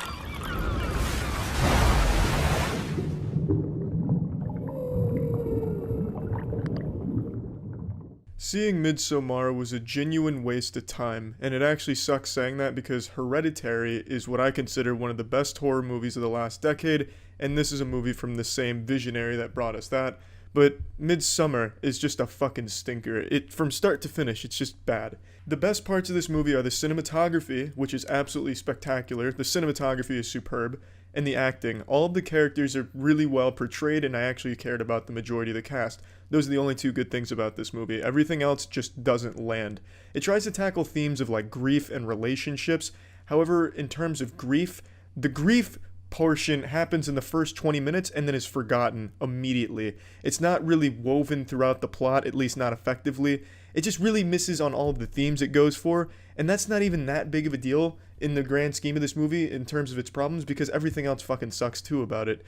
The movie is it's around 2.5 hours, and I'd say at least an hour and a half of that runtime is spent either sitting down, standing still, or walking in slow motion. That is the majority of every single scene in this movie. It is unbearably slow, and I'm fine with slow movies. I love the tension building shit, but in this movie, the majority of the scenes are awkwardly sitting around a table waiting for someone to eat. So you have all these characters just sitting there looking at each other, looking back and forth, or looking blankly. And as an audience member, it's there to try and build tension, like, oh, what's going to happen? When's the tension going to break? What's going to happen? And then nothing happens. That's the big surprise. Nothing happens. That's the payoff. It just fucking dragged out. And this movie's marketed as a horror movie, and that's a criminal offense. This is not a horror movie, nor does it want to be in any part. When it tries to do something that even looks like it's inspired by horror, it's done off-screen. Everything that could even be misconstrued as an attempt to unnerve you or be disturbing is done off-camera. What this movie does do, and I'm going to give away this scene, I hope it's not going to be considered a spoiler. What this movie does do is make you laugh at how bad its attempts at unnerving you are. The last 30 minutes, maybe even 40 minutes, no exaggeration, were spent in tears of laughter from my audience at the movie theater. I was laughing pretty fucking hard too. Let me paint the scene for you, a scene from the last 30 or 40 minutes. There's two people having sex. In front of them, standing around them in like a fucking football huddle going over plays, are naked women chanting. It's an a cappella of sex as two people fuck on the floor. And as they're having sex, the a cappella turns from singing and chanting into an up-close and personal singing into the man's face as he's fucking the girl. Once that's over, they then begin moaning in different harmonies, a moaning a cappella. When that's done, one of the women starts pushing his ass cheeks so he gets deeper in the girl's vagina. And this scene goes on for, no joke, at least 10 minutes of uninterrupted just goofiness. And I believe it's there to make it like an unnerving thing, like, oh man, this is the big payoff. This is the crazy shit that's going on. Look how crazy this cult is, how disturbing. But what actually happens is just a really comedic 10 minutes that you're gonna spend either smiling or just feeling really embarrassed. I felt fucking embarrassed watching this movie a lot of the time. And the second that scene's over, it goes into another goofy scene where the dude's running around naked with his penis flopping everywhere like the pendulum in a grandfather clock, and then he runs into a barn and sees something spooky. And then, it goes from there, just stays bad. The whole movie just doesn't land. Nothing in this movie works at all. The cult shit, I love the concept, and I like what the movie, I think I understand what the movie wanted to accomplish, but it doesn't even come close. You get like this pseudo-comedy, boring piece of shit that in no aspects succeeds in where it needed to or wanted to. Another thing I can compliment though is the sound. I really appreciated the sound when it wasn't just moaning. I appreciated that. That worked pretty well. But again, there's just not very many positives I can give to this movie. It is so boring. Everything drags so long. You're waiting for something, anything at all, even remotely interesting to happen, and it never does. But then you get like 30 or 40 minutes of goofs and giggles, so I guess that's something. But man, it's just not good. It's not even like a deep movie either. There's really, like, all of the metaphors and symbolism it wants to hit, pretty much hit you over the head with it. There's nothing too, deep about it that you could pick apart and really digest and come up with your own fan theories, because you're going to pretty much get it, I think, for the most part, as a general audience member. It's not really a thinker, it's just a straight fucking stinker. It's just not a good movie, and I'm so disappointed, which is why I'm ripping into it kind of hard, because Hereditary was fantastic. It was a great movie until the last 10 minutes where I felt it kind of fell flat. But really, as a whole, the movie was fantastic, and I think it's a little unfair to compare works, even if it's from the same visionary. But in this case, I can't help but draw the comparisons because it has a lot of the same fun cinematography Hereditary had. It had a lot of the great performances that you got in Hereditary, and it just doesn't even come close to even being in the same ballpark as that movie. It's just bad. It bafflingly bad. Like, even like from, if you can pick out plot holes too. Like, the narrative doesn't work. Like, a traumatic thing happens to the main character in the beginning, and then that's the end of it. Completely forgets that ever happens. At no point is it ever really brought up throughout the rest of the movie. Like, it's just so much wrong with this movie. I wouldn't recommend it at all. It's a genuine waste of time. Plugging this shit into the moist meter, I'm giving Midsommar a 25%. I like the creative cinematography. I like that it's not just standard, boring shots. It's framed beautifully. I also really enjoyed the characters, the performances from the actors. Those were second to none. And the sound department kind of killed it as well. But the movie as a whole piece, a whole product, is just not good. It's like offensively not good if you're a fan of Hereditary. And that's unfortunate, but that's what it is. Not really worth seeing. That's it. See ya. This episode was brought to you by Hostinger. Initiating moisture.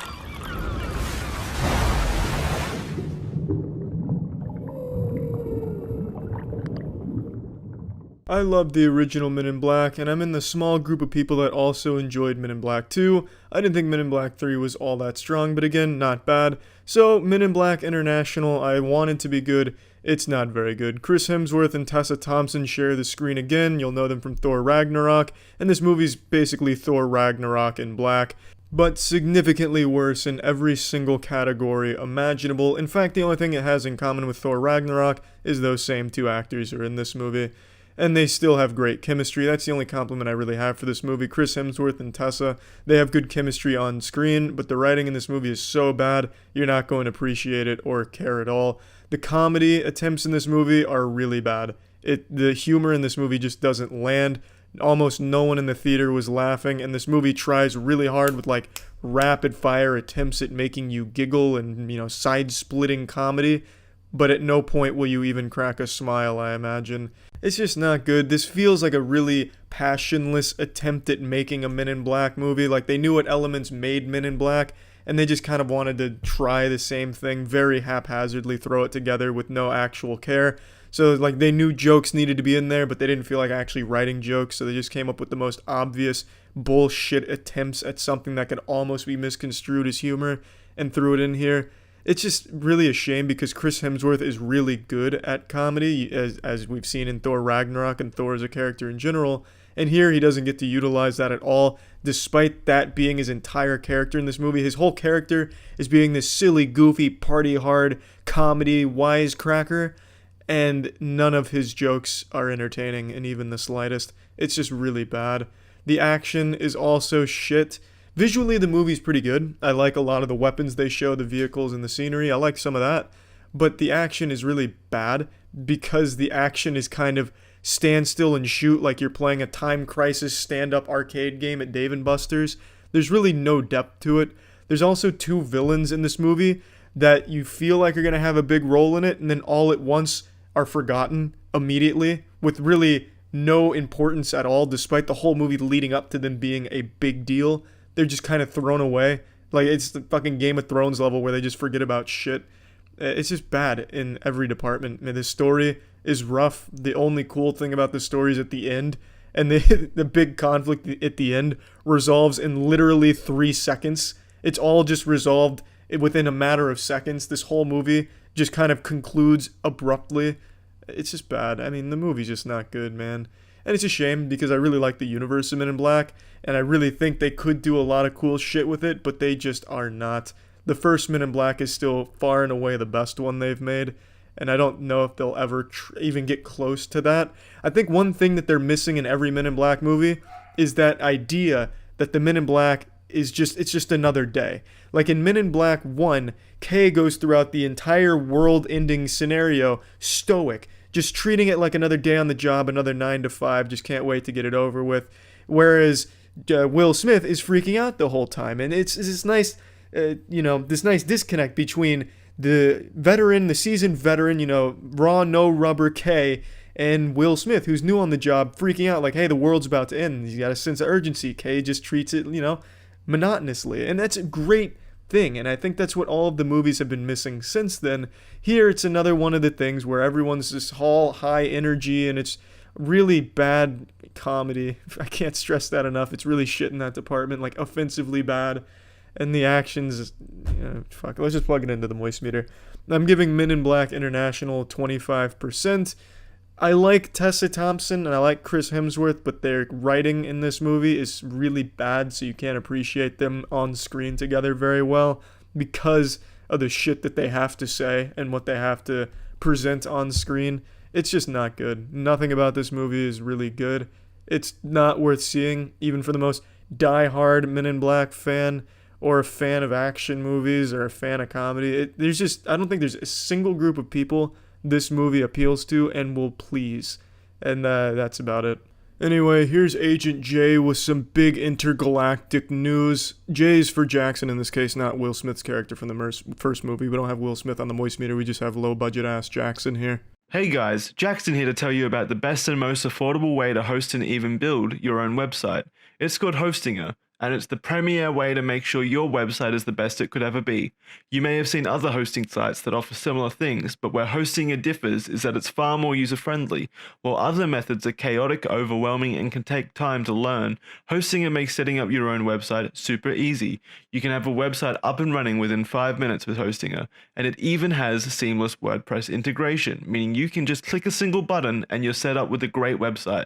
I personally recently used Hostinger to set up a website for a side project Charlie is helping me with, and the process really surprised me.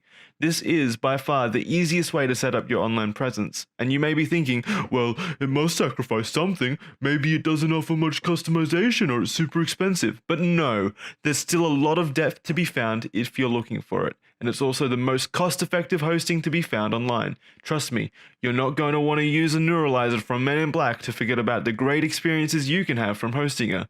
If you want guaranteed 99.9% uptime, superior speed performance, and a 30-day money-back guarantee on top of the already stellar hosting and website builder, you can head on over to hostinger.com/Penguinz0 or use code Penguinz0 at checkout to get an additional 15% off a hosting plan.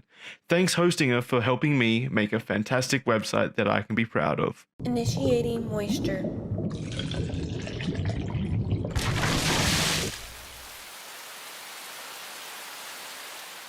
They say the Lord has blessed us with only two true gifts for humanity, Minecraft and anime. Now when it comes to anime, there's one that many celebrate, and it's called Death Note. And a couple days ago, Netflix released their own version of Death Note. And it's nothing like the anime at all. It doesn't even try to be, so let's just get this out of the way now. I'm not going to compare this to the anime. If you haven't seen the anime, you should. And if you have, then just know this has almost nothing to do with it at all. The only similarities they have are the book exists and so does Ryuk. That's about it. I'm going to review it as its own standalone thing. And even on its own standalone thing, this shit's not that great.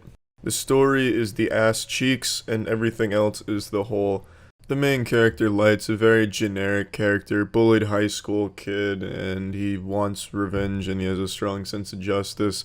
He falls in love with a cheerleader who smiled at him one time, and she falls in love with him because she asked about one of the students getting decapitated, to which Light then shows her that he can kill people with this book, so he kills somebody in front of her, and then that of course sparks a flame in this relationship. As it would for most relationships. I mean, these days, how else are you going to get a relationship? You can't always just buy a RuneScape girlfriend because they're pretty high in demand as well. So sometimes you have to take it to the next logical step, which is kill somebody for a girl. The movie tries to be kind of shockingly gory or whatever, but it doesn't really come across that well. The gore is pretty nonsensical.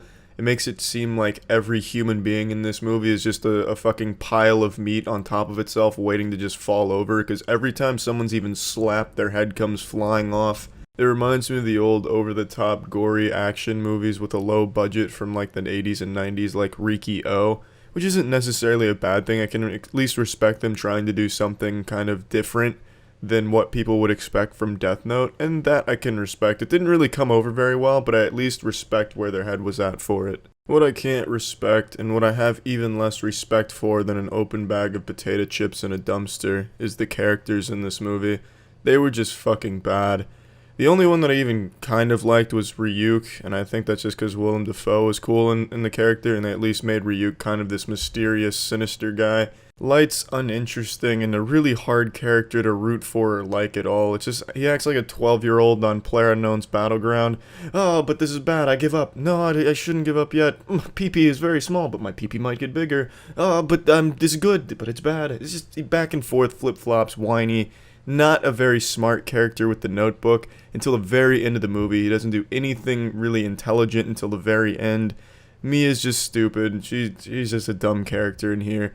Out of the main characters, I'd say L is at least not the worst. So, I mean, he's the best out of the three, which isn't a big compliment to make. But he at least tries and kind of does some interesting stuff almost. But yeah, the characters fucking blow. And the pacing of this movie is horrible. It's like they tried to fit so much into this short movie that they ended up putting nothing into it, and it's nothing but filler. In one scene, Light finds the notebook, and the next scene, he's already executed the Canadian rowing team. It's just a lot of shit that's left out. Somehow L tracks him down to Seattle by tipping him off on some Japanese drama or some shit. I've got Akira right where I want him. I told him my mother was having an affair, and now my mother has been executed by Kira. That tells me he's in Seattle. I knew it from the get-go. It's leaving out so much detail, and it's hard to follow why things are happening and how we're getting from place to place here. Let's just go ahead and slap this into the Moist Meter content analyzer. I'm giving this a 25%. It's pretty bad. It's definitely not good. But I can say with confidence, if you haven't seen the anime or read the manga, then you'll be a lot more forgiving of the problems most people are having with this movie right now. And if you have seen the anime or read the manga, then this is nothing like it. This is unrecognizable from the source material. This is to Death Note what Terminator is to the Titanic. It's just not even close. But imagining this movie as its own standalone thing with nothing to do with any previously existing material, it's not very good. Yeah, it's still just bad. It's kind of one of those so bad it can be enjoyable movies, and for that, it might be worth watching if you're a fan of bad movies like I am. But yeah, it's not great. That's it. See ya. Initiating moisture protocol.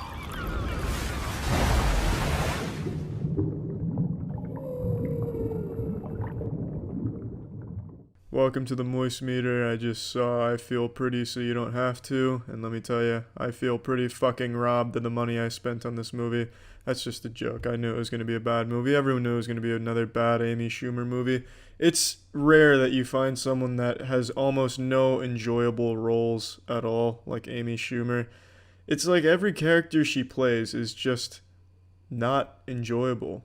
In fact, I had to ask my girlfriend about midway through the movie to even confirm that this was a comedy that we were supposed to be seeing. I didn't even notice a single attempt at jokes for like the first hour. Not even the crowd was, even giggled. One guy went there, plug this shit into the Moist Meter. I'm giving it a 20%. Why am I giving it a 20%? Well, it's a competently made movie. No glaring editing flaws. It wasn't like a scene of accidental porn spliced in there that caught everyone by surprise. Acting all very fine across the board. Even the story was easily digestible and made sense. There was a beginning, a middle, a climax, an end, a revelation, a waste of time, overstayed its welcome. Yeah, that's it. See ya. This episode of Moist Meter was brought to you by Raycon. Episode 9 was bad. Initiating moisture.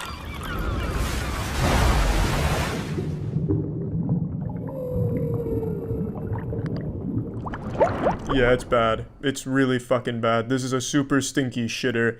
This is Game of Thrones Season 8 for Star Wars.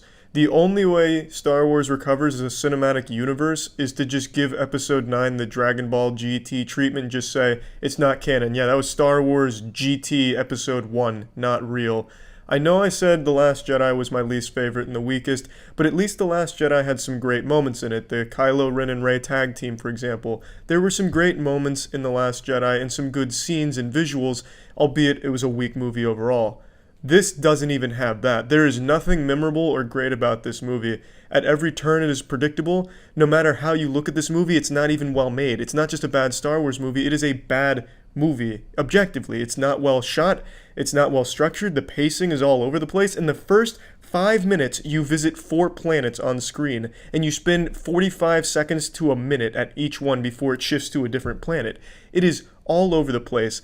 And at every point in this movie's plot, if you ask yourself how or why an important moment happens, the entire thing falls apart. You have to take so much shit at face value. You're just getting golden showered by J.J. Abrams' bad writing. It is not well put together, and I don't even think it all falls on bad writing. I think they wanted to do so many things but didn't have enough time that they just cut out the most important moments of getting to these places, so then the movie ends up just being a whole bunch of conveniences and just absolute nonsensical shit that happens. And I think one thing is going to be clear to everyone who sees this movie. Palpatine was never meant to come back in this new trilogy. That was never the plan. At no point in this movie did it ever get justified how he's here, how he survived, what he's doing.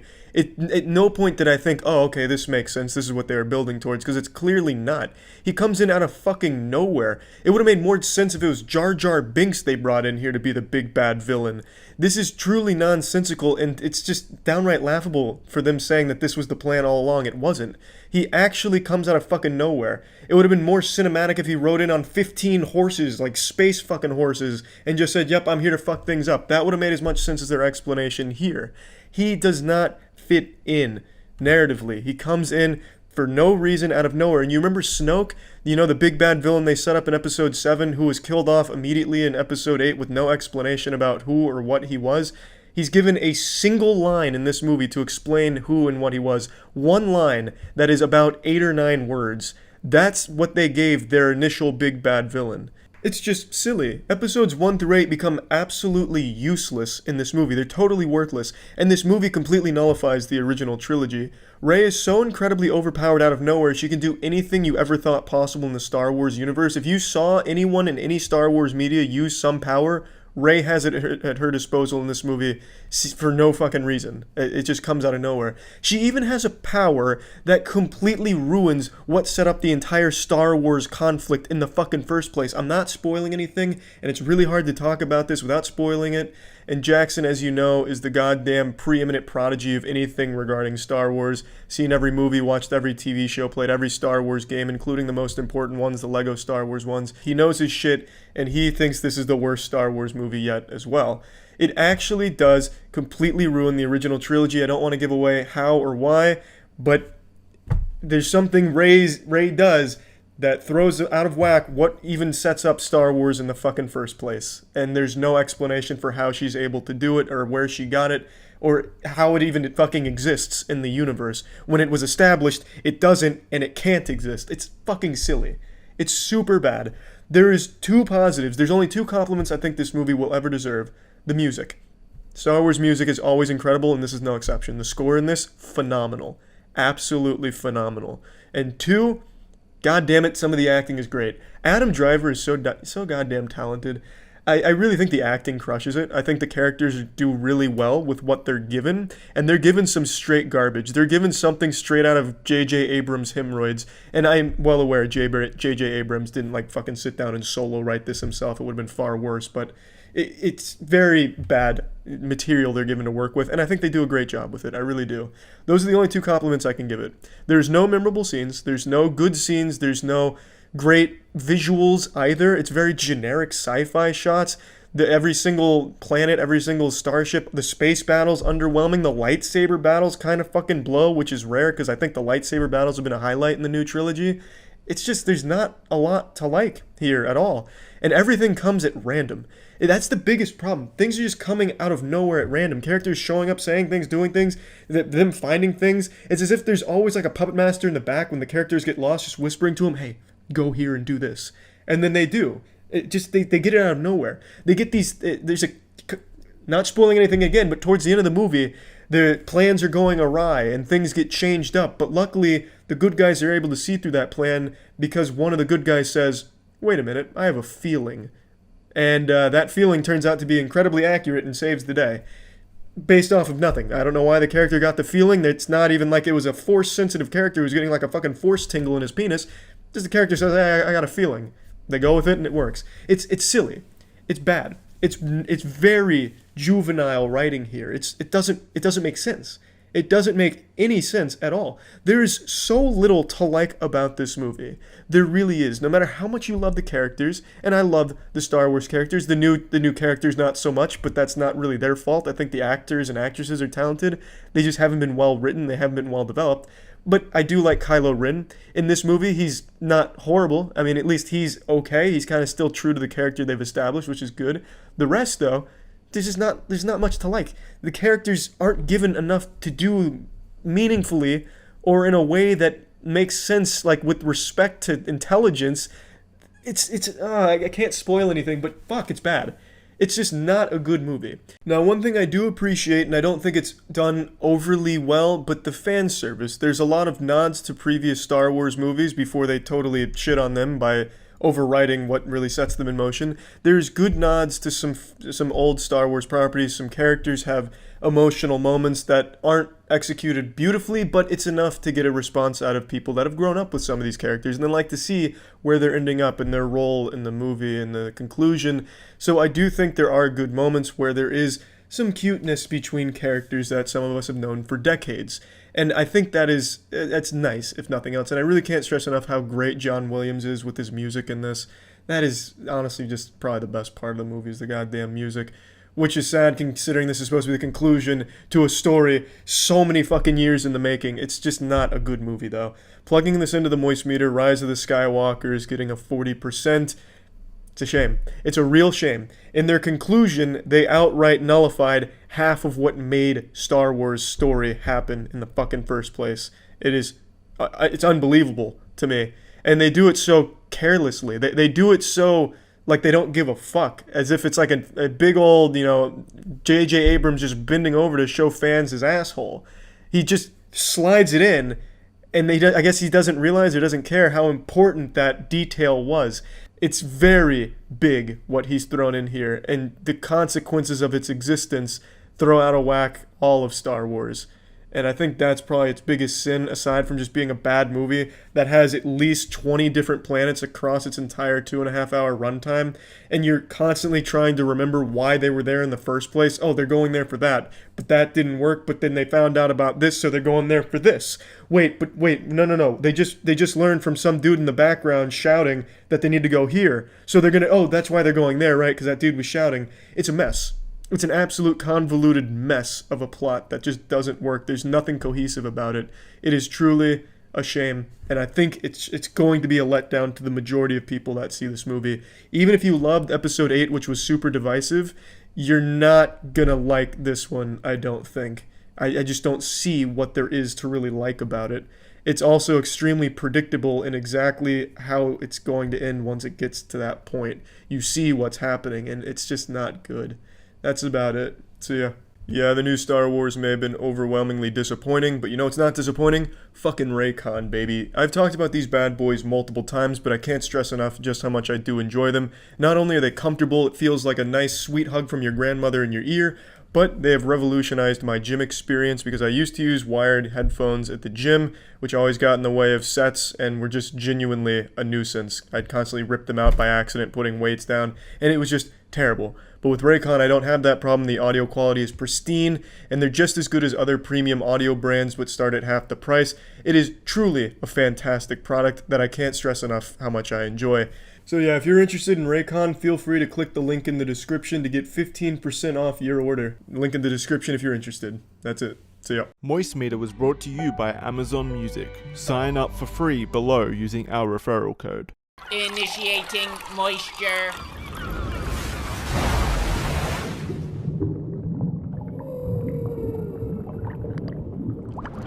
Welcome to the Moist Meter. Today we're checking out Space Jam: A New Legacy.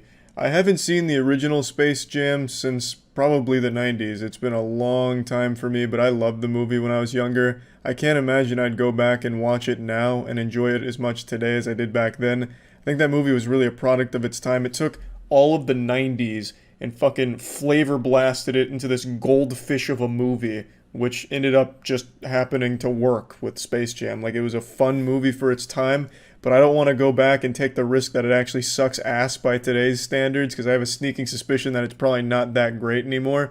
And I just don't want to risk it. I want to keep those cherished childhood memories intact and not ruin it.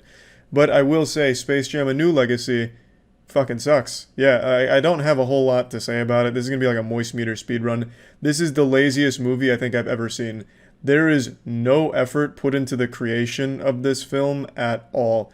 The movie is entirely references, and I'm sure you've heard that on Twitter by now, and maybe even seen some of the clips, where it is just reference at every single step of this movie. It's completely devoid of all substance and creativity. It really just feels like they wanted to make a couple bucks off the beloved Space Jam property, but it doesn't have any of the magic of Space Jam. It's like they actually took the basketball from Space Jam and just sucked all of the talent and creativity out of the fucking studio here, and then produced this hemorrhoid. I understand this is a movie made for kids, but that doesn't mean that it has to blow asshole. You know what else was a movie made for kids? Paddington 2, and that shit fucking slapped. You know who's not in this movie? Paddington. Huge mistake. Paddington should have been on the Looney Tunes team for some reason. Just any reason to put Paddington out there. I would love to see it.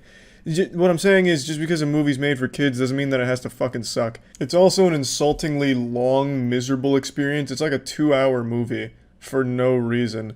Like, within the first hour, you get to the basketball game, which I would have expected to last maybe like 30 minutes or something, but it lasts another fucking hour. So you have an hour of just this boring build-up of... build-up's the wrong word, because there is no fucking build-up, it's just references. Like, in one scene, you're watching an Austin Powers clip that has a Looney Tune in it, and then the next scene, you're watching a black and white television show that has a Looney Tune in it, and you just keep going back and forth, rapid fire, never letting you breathe. But when you get to the basketball game, then you're fucking strapped in, locked and loaded for an hour of boring nonsense. Like, I can't even remember half of the shit that happened there. I sat there and watched the whole thing with a frown on my face, and I cannot even tell you half of the shit that goes on. There's like 10 different times LeBron's like, fundamentals, but maybe we should get goofy because it's not working with fundamentals. And there's like, the fundamentals are going to work again. But what if we got goofy? Or maybe the movie was skipping back and forth and replaying the same part multiple times. I couldn't tell you. I honestly don't know.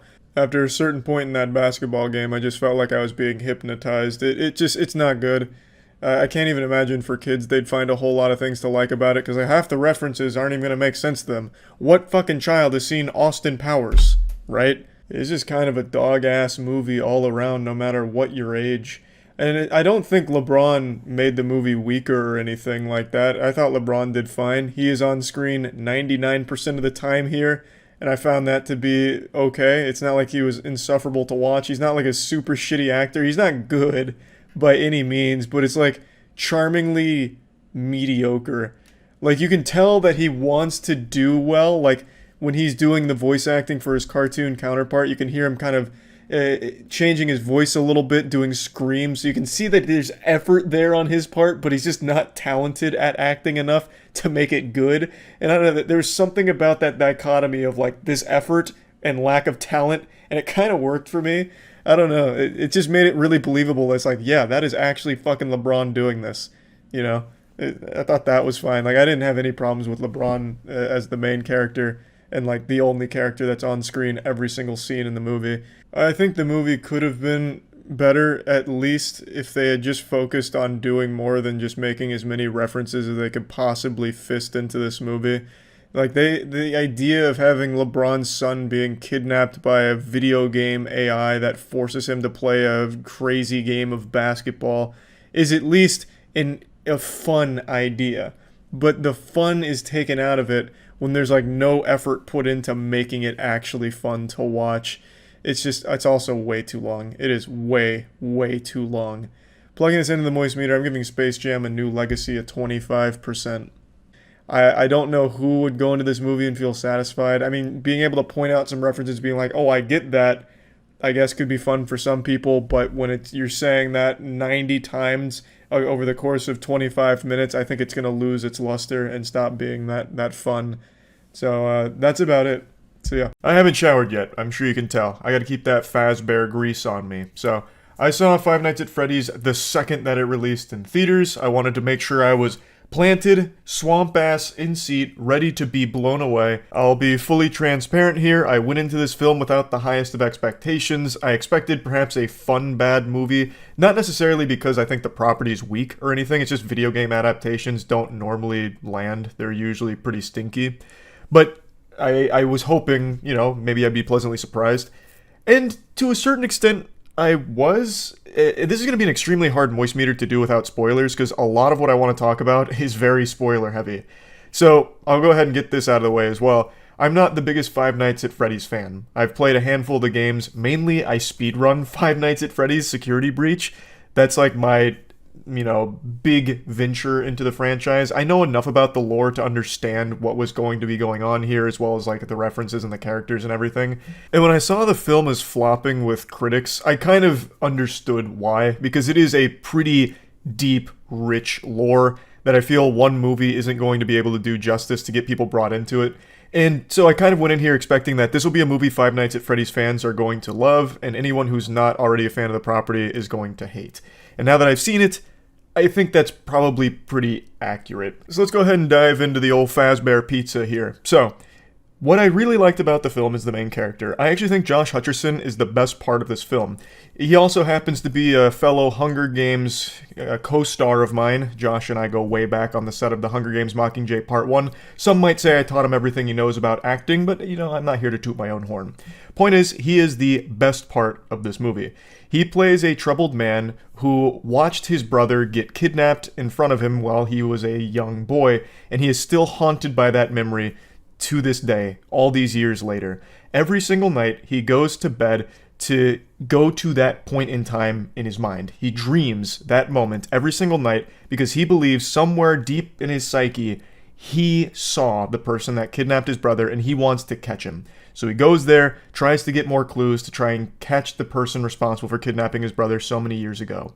It's a really interesting concept, and it plays into the overarching plot pretty well. I would have liked it to have more of a role in how things pan out towards the end, but I'm still very satisfied with what they did with that. I think it's a really cool concept. Aside from that, everything plays out exactly how you expect it to if you're familiar with the games.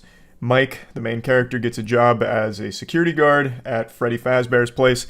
It's actually kind of goofy how he gets there. He was a security guard at a mall beforehand, and then he saw someone that he believed was kidnapping a child, and he just beats the fucking daylights out of him in a fountain. Like, he tackles him into, like, a fountain and just gives him knuckle sandwiches out the ass. He was feeding him more knuckle sandwich than Freddy Fazbear fed kids pizza. Like, this guy was going crazy on him, so Mike brutalizes the guy, which is never really touched on again, even though I feel like he would have been locked behind bars after that incident.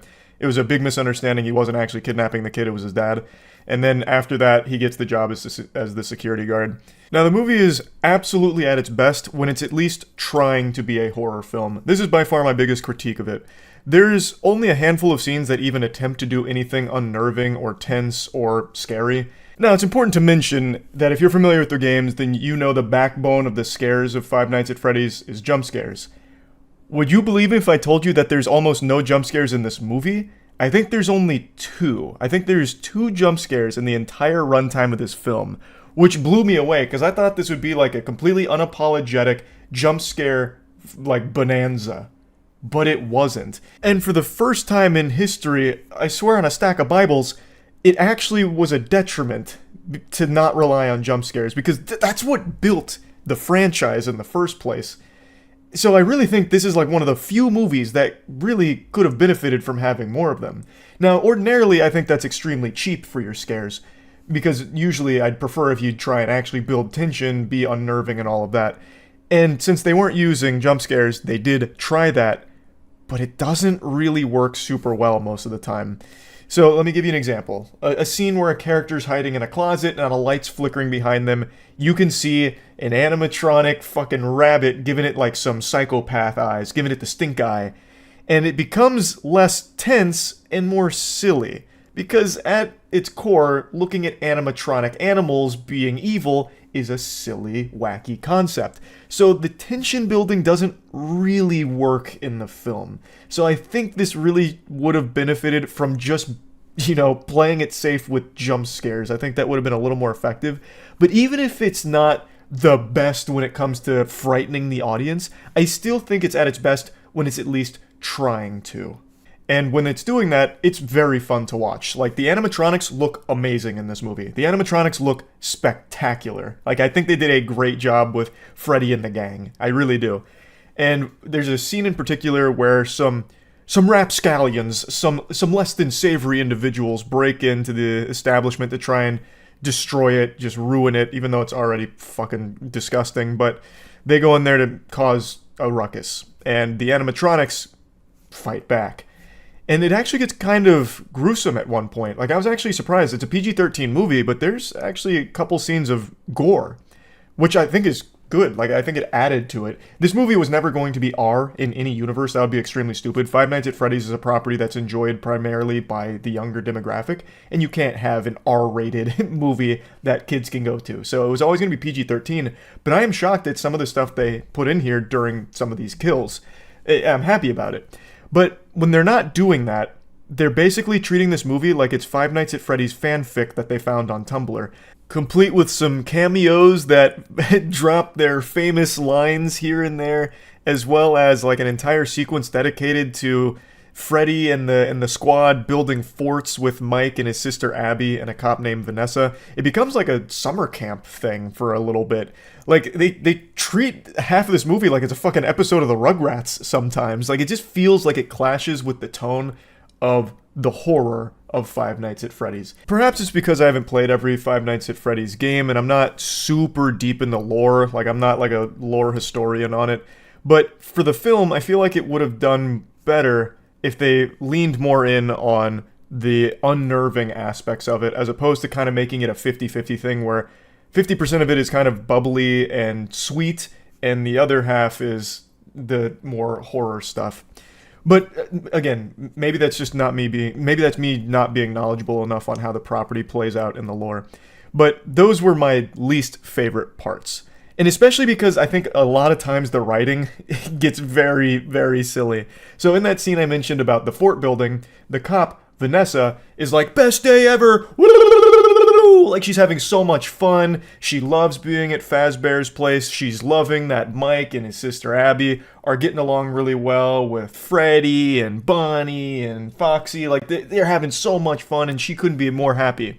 But then Mike and Vanessa go to a broom closet, and Abby plays the guitar and kind of like shocks herself, which of course, it's scary, and Mike freaks out and Vanessa freaks out, and then she immediately flips this switch where she's like, don't you ever come back here again, Mike. If I ever see Abby in this facility one more time, I'm going to shoot you. Like, she just directly threatens him, even though the cop Vanessa has been actively encouraging Mike and Abby to play with Freddy and the friends and like be part of the crew here and have fun. Then all of a sudden she's like, I'm gonna fucking shoot you if I catch you here again. Like, it just feels like there's scenes missing where it builds up to her like disdain for them being here, because like actually 30 seconds ago she had the biggest smile on her face, grinning ear to ear. So it just feels like maybe they knew where they needed to go but didn't know how to get there in a smooth manner. So sometimes it just fucking flips. And I think it's actually exclusive to the cop Vanessa, because her whole role in this film is kind of just to be the Five Nights at Freddy's wiki. She is basically just an exposition robot. She's not really so much a character in the film. She's more like a YouTuber who swoops in and wiggles their finger. Well, actually, Mike, did you know? And then goes into like this whole exposition, dump on what's going on. So, like, it's no problem with the actress or anything. I actually think she did a fantastic job on screen. It's just, she was written to kind of only be here to be a savior out of nowhere, to keep people alive if things get a little too hairy, or inform the audience of the overarching lore that's taking place, or what's actually happening here. So it just feels odd. Like, I wish they had done more with her, as opposed to just making her the Wikipedia page for Five Nights at Freddy's. She's not the only character that I feel is written kind of poorly. There's actually a couple that seem like they're only here to remind the audience that these animatronics can kill. So they're kind of there just to die and nothing else.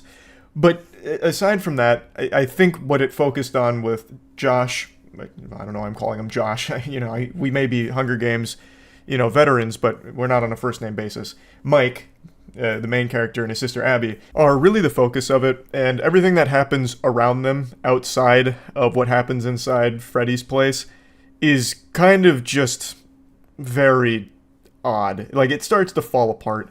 I really want to talk more about this movie, but it is all spoilers. This is going to be a minor spoiler, but I just have to mention this because it is such a head scratcher of a plot idea. So, minor spoiler, just fair warning here. A big thing that drives Mike to take the job as a security guard at Freddy's place is he may lose custody of his sister because his evil aunt is trying to get the girl so that she can make money from the government off having that kid. Even though she seems to already be really financially well off, and it's not like the government's going to be paying her fucking millions of dollars for this, but regardless, I think that's already a bit of an interesting idea. The way she goes about it is she wants Mike to die. Like, she even contemplates having him killed. All so that way she can take custody of the daughter to make, like, a monthly paycheck off having the kid or something like that.